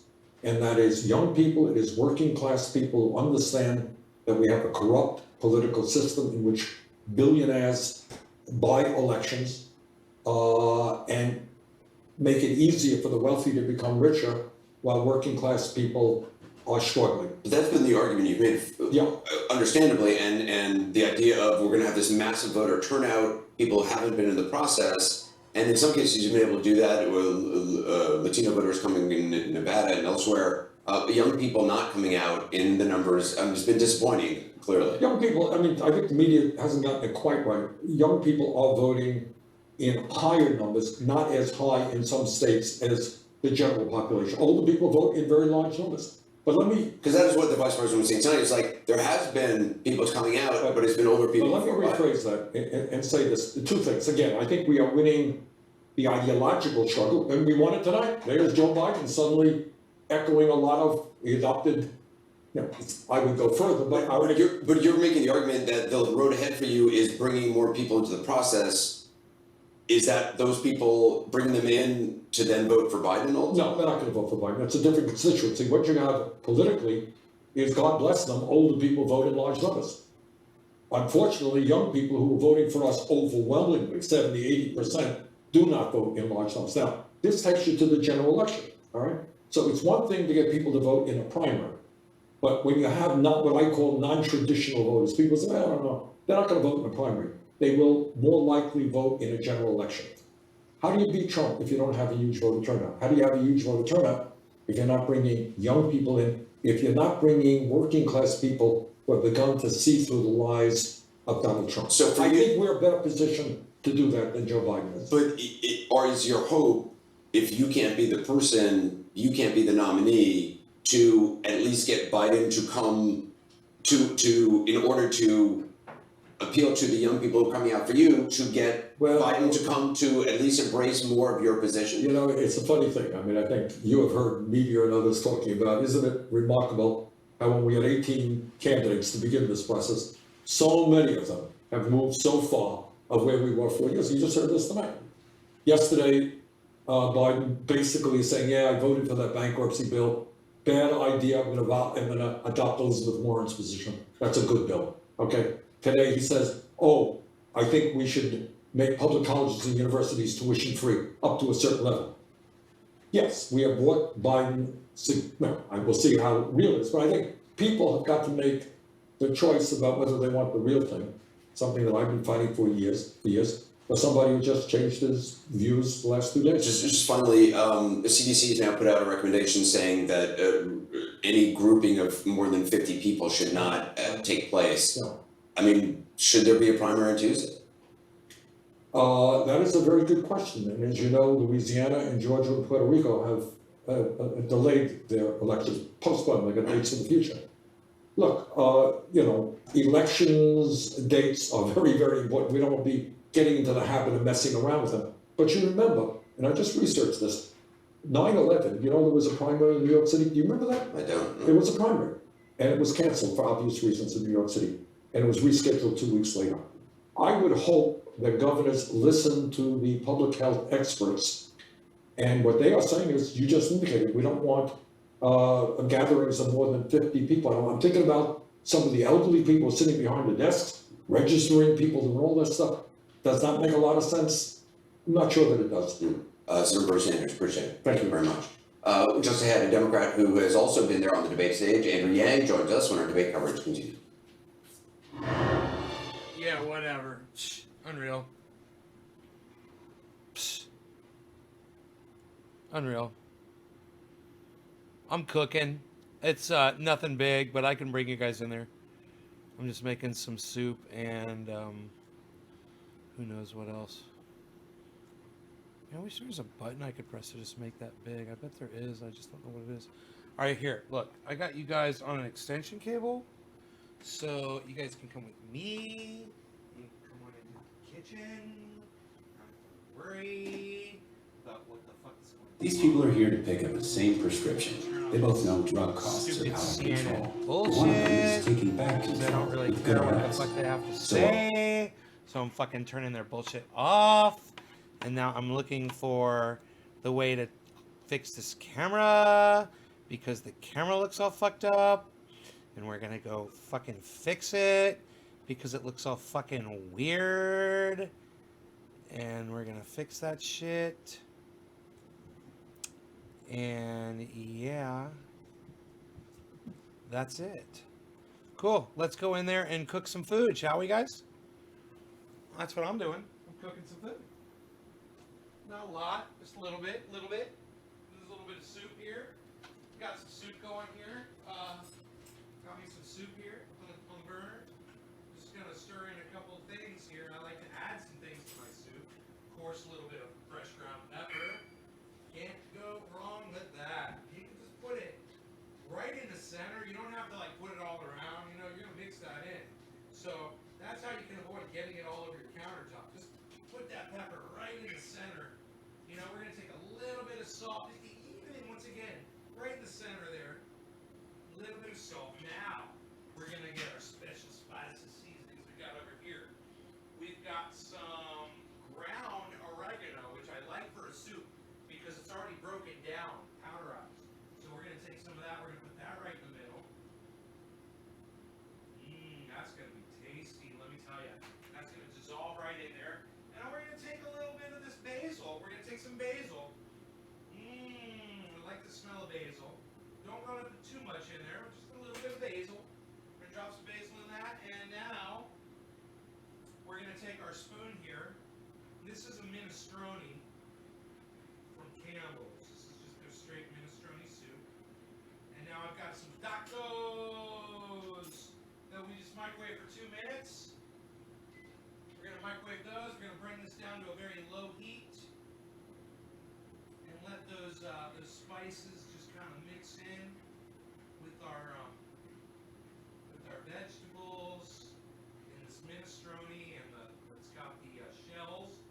You know, it's got a pasta shell and it's got chopped up carrots and it's got beans. It's got peas and string beans and you know, I don't know what else, but it's got lots of stuff in it. Okay, so we're gonna get some sour cream. Yeah, I'm gonna get me a little OJ. Yeah. Have me a little OJ. Yeah. A little sour cream and have these little mini tacos. Forget about it. How's this looking? Okay, this is good. This is nice. This is just simmering now. We're just simmering the soup. You know, we don't want it too hot when we serve it to our guests. We don't want to burn our guests' lips or anything like that. So, let's check on our tacos. How you guys doing? Okay. Oh, they smell good. Okay, great. We can flip these if we want. Make sure we get them from both sides here. And, you know, we've got some extra sausage, chopped up onions. You got some salsa. I think I've got, no, I don't see any salsa in here. But if I had some, you can add that to these little tacos. And you add whatever the hell you got. Oh, I got some pecani sauce here. I pick up the pace. Pick up the pace with some pace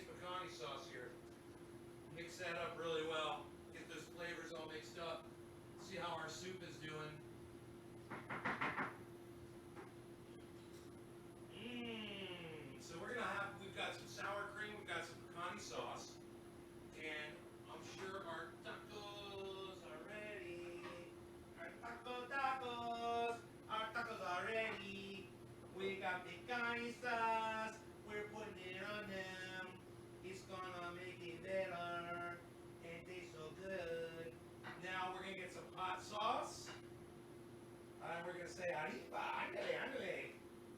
Ipa, ipa, ipa, ipa, ándale. Okay, we're gonna do that. And I like to say that. And then we're gonna, ow, because that's hot. That is really hot. Here, we're gonna use the spoon here to get it in there, because that is just too hot to handle. And pour this sauce in there. Now, we got also sour cream. That's gonna go on each one of these. I like a dollop. I like a dollop. A little dollop of sour cream. You know, whatever you can afford there, because we're almost out. So we're just gonna dollop these up here. And then we're gonna get our hot sauce. Don't forget your hot sauce. Okay, a hot sauce is instrumental. I got that Cholulu, the Cholula, the Chulolo, the Chululo, Chulilo. I don't know how to say it, but I got it. It's got the wooden cap on it, so you know it's authentic. Cholula, with the wooden cap. Give that a nice shake. There you go. Now, we're going to take this and we're going to just drip this on. Baflau, baflau. Because that gives us our baflau, baflau. On each one, we want to put that baflau. Baflau. Baflau. Oh, yeah, plenty of hot sauce on there. I like a lot of hot sauce. I'm a big fan of hot sauces. I'm a saucier, man. I'm a goddamn saucier. Do not, yeah. I'm a goddamn, don't do it. All right, now, we are going to return these items to the refrigerator we're no longer using. We're going to take this. Now we've got our soup here. Let's not forget our soup. We're going to grab a nice big bowl. I got a big bowl in here somewhere. A big bowl. And we're going to take the bowl and we're just going to take our soup here and we're just going to pour that right in, man. Right in. Boflau. I like to say boflau. Boflau.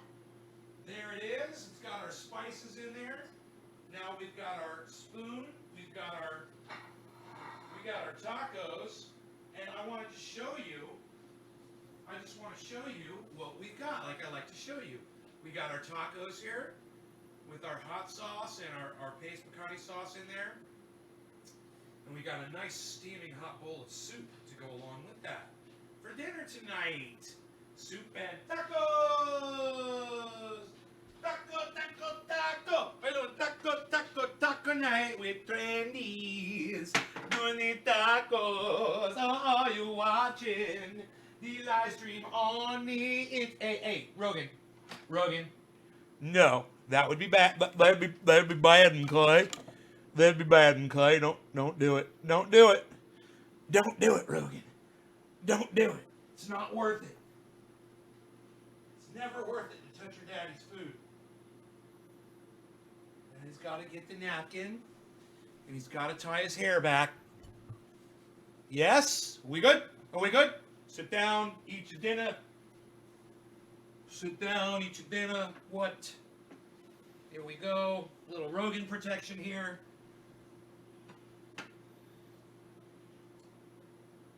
Alright, let's tie the hair back. And let's see what we got. Let's see how it's doing here. Let's try one of these. Oh yeah.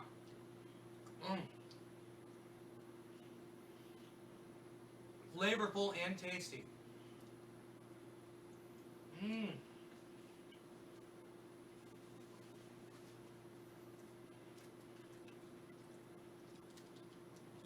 I hope you guys are enjoying having a place to hang out and chat instead of going out and getting this coronavirus. Just trying to give you a place to chill. That's why I'm going long on these videos.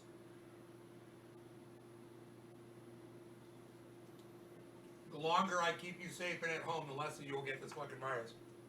Hey, I got this. It's cool. Oh yeah, that spiced up minestrone.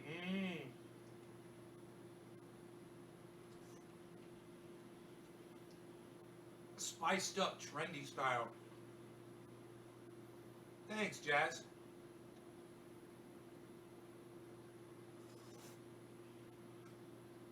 Spiced up trendy style.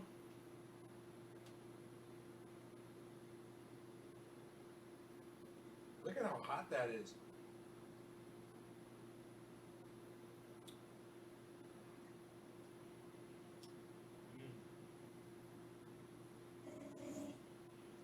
You be nice.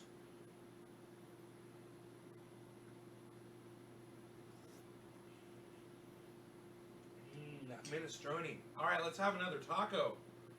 Woo!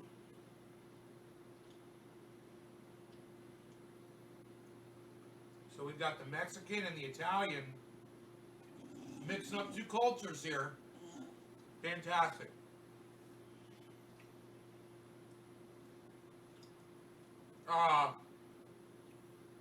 You're welcome, Mr. Johnson.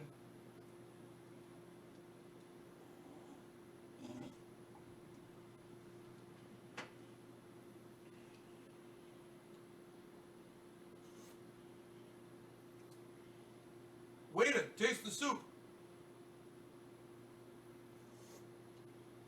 What's wrong with the soup, sir?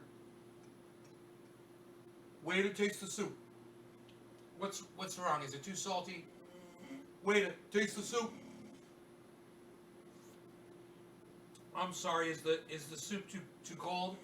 Do you want me to go warm it up for you in the back? Waiter, taste the soup. Fine. Where's the spoon? Aha!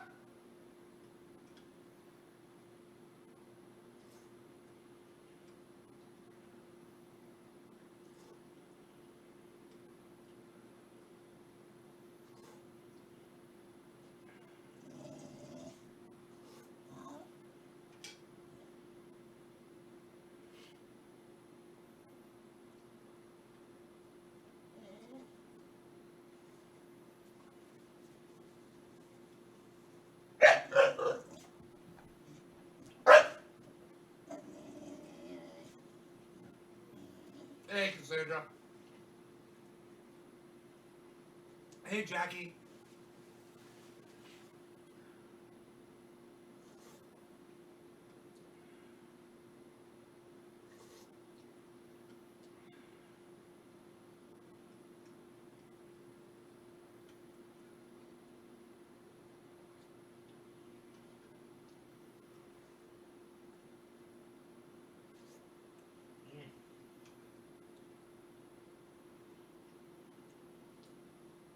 Man, the soup is really good. And the tacos are really cool too. And they're microwave tacos, guys. You know, it's like Don Pablo's tacos or something like that. They're mini tacos, they're tiny. They have little beef and a little cheese in them. There's really nothing to them. But if you add salsa, hot sauce, and sour cream, you could even put chopped onions and tomatoes and all kinds of shit. They're bomb. They're fucking bomb. 2 minutes in a goddamn microwave. Fucking crazy.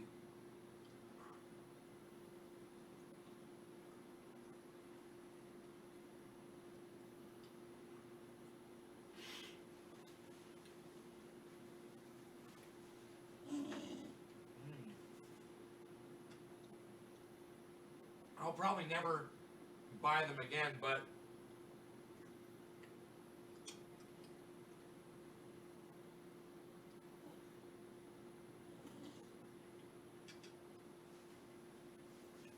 man, for what they are, they're great.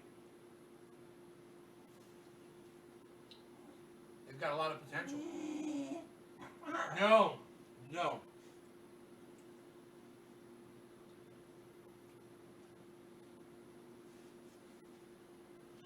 Oh, you're making soup?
Good thing I'm gonna save you one of these little tacos, a little bit of it at least. It's got hot sauce all over it.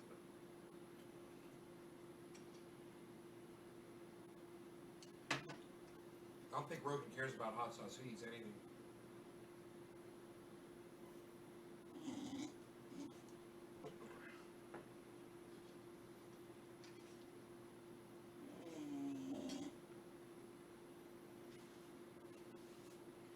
After he had all that fat from that steak, man, he drank his whole bowl of water.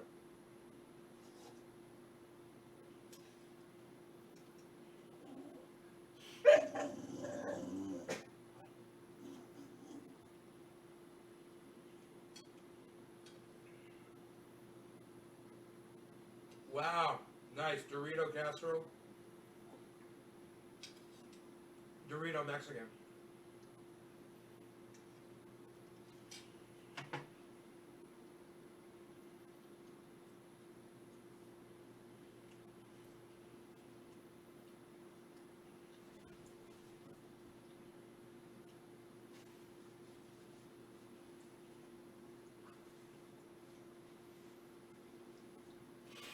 There, he got his little piece of taco.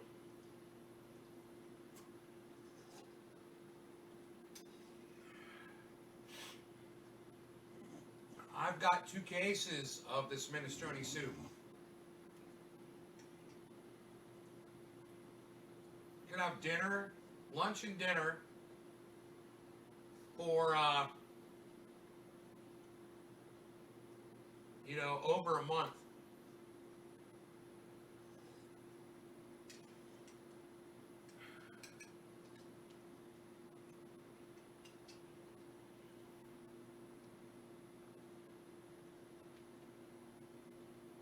Yeah, I put sour cream in this. That's funny that you said that.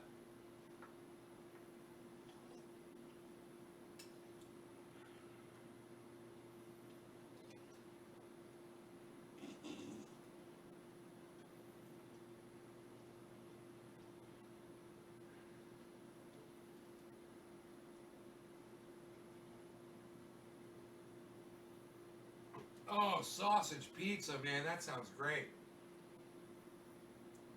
Jeffrey's gonna make some soup too. Do you have any bean and bacon soup?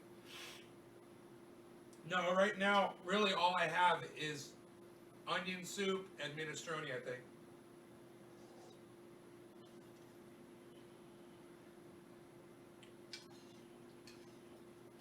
I love French onion soup though.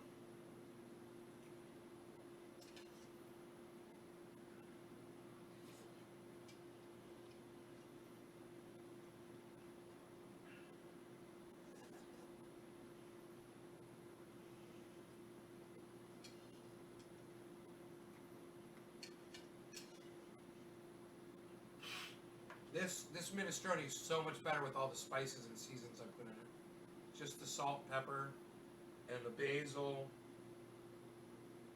and the oregano. Makes a big difference.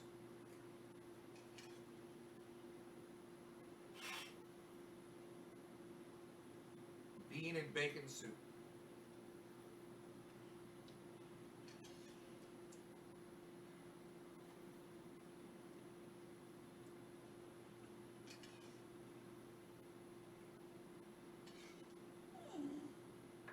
You don't want this.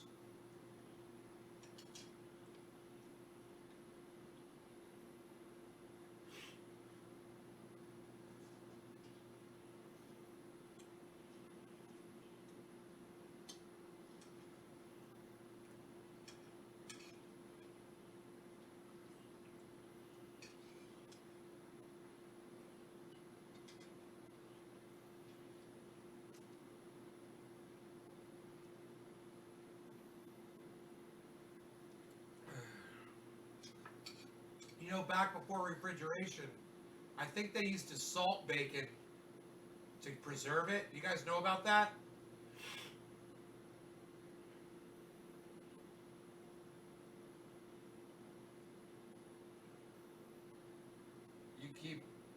You keep a stock of it.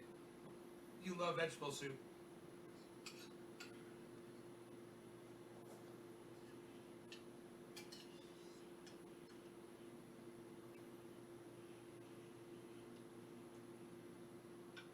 guess I should let Rogan have this little last bit of soup. I don't think it's gonna kill him.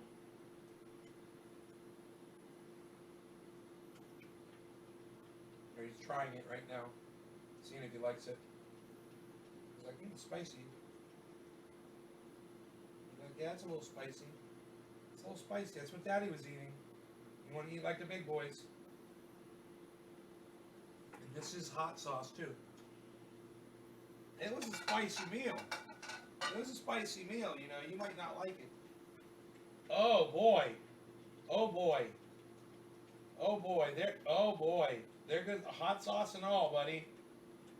Oh wait, hesitation. Nope. Going back in. He's going back in.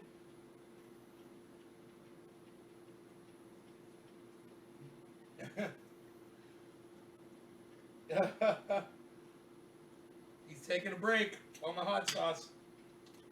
A little hot sauce on that plate.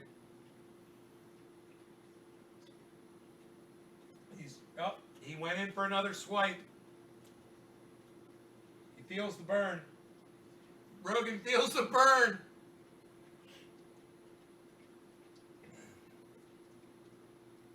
Okay, he's down. He's down. He's finishing the plate. He's completely finished the plate now.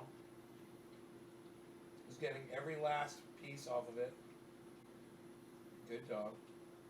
And now he's got the bowl of soup. He's looking at it. He's still remembering it's there. He's walking up to it.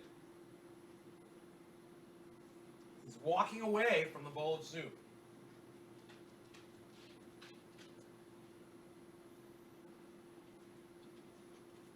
I like orange juice for a spicy meal. Kind of rinses my palate. The citric acid seems to help a little bit.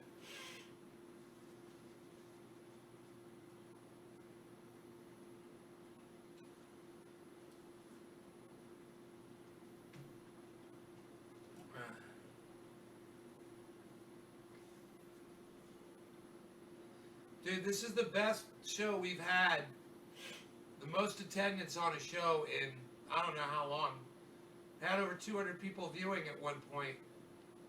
That's amazing. So, yay. Thank you for that, guys. Hell yeah. It's Sunday night. Tonight's Sunday night.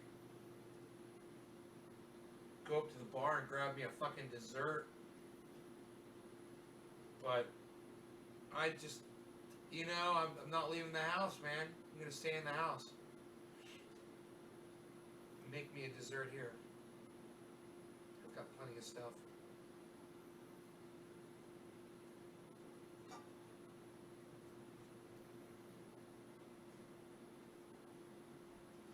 Hey now, wait, whoa, Rogan, no. No, Rogan, no, don't rip up my napkin. That's becoming a habit, and after dinner, his dessert is ripping up my napkin into little pieces for some reason. He loves ripping up my napkin. God, I'm so glad he doesn't go into the garbage yet. He hasn't figured that little trick out, where all the napkins he ever wanted were in there.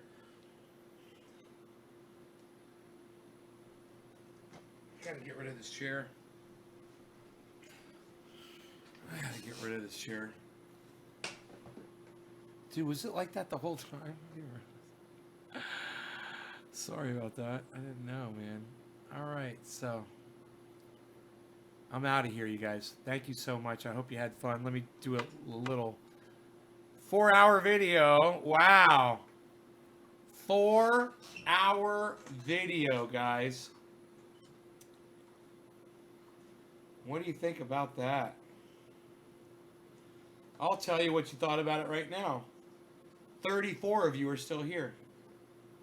And that is fantastic. Thank you to 34 people. And everybody else that stayed, watched this video at any point tonight for 4 hours. I can't expect anybody to stay and watch a video for 4 hours. But I'm ecstatic that you guys are using this as a place to keep yourselves occupied and socialized while you're avoiding this fucking plague that's going around the world. You want me to check the numbers on it really fast?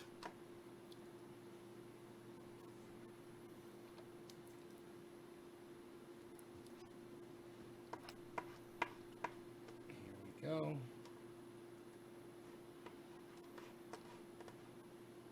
Hey, Rogan, be nice. Be nice.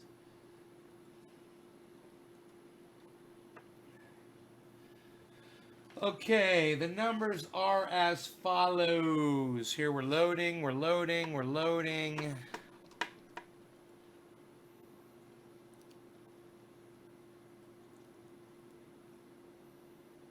Um, 6,530. Let's see how deadly the virus is being tracked at. They're tracking at 169,385 cases worldwide, divided by 6,513 deaths worldwide equals 26 now. Okay, so it's getting deadlier every time I check it. Now we're down to 26. So if out of 26 people, one person's going to die out of every 26 people that gets this virus. And what's happening is we're finding out that it's not just old people that are susceptible to dying.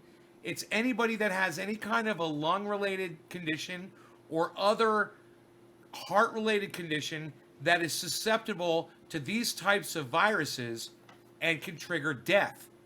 There are a lot of people like that in the world, and those people are dying. And if you don't believe me, get on Twitter, man. There's a whole hashtag movement, you know. 45. You know, I'm not getting accurate numbers here per state. I mean, I get state, yes, but I can't get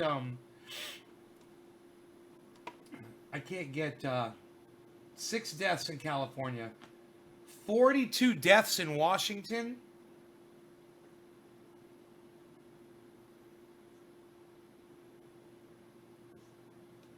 God, 42 deaths in Washington, man.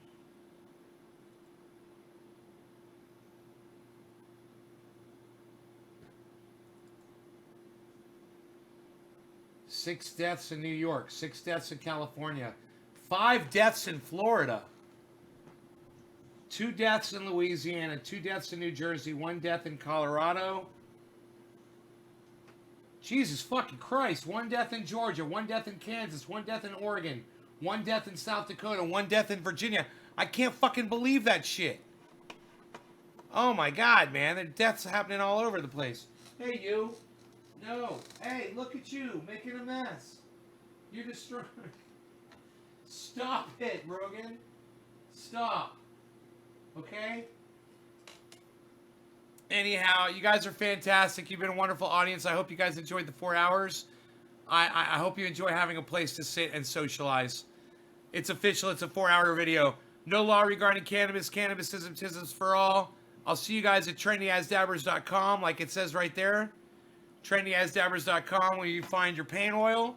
You can find all the coolest trendy wear. And you can learn how to grow 4 pounds. And find links to videos and places that you can find Trendy As Dabbers on the internet. All kinds of stuff there. Check out the website, guys. I will see you with Trendy As Dabbers on Twitter. That's where I like to go when I get off of here. Okay? Twitter. I'll see Trendy As Dabbers on Instagram. I'll see Trendy As Dabbers on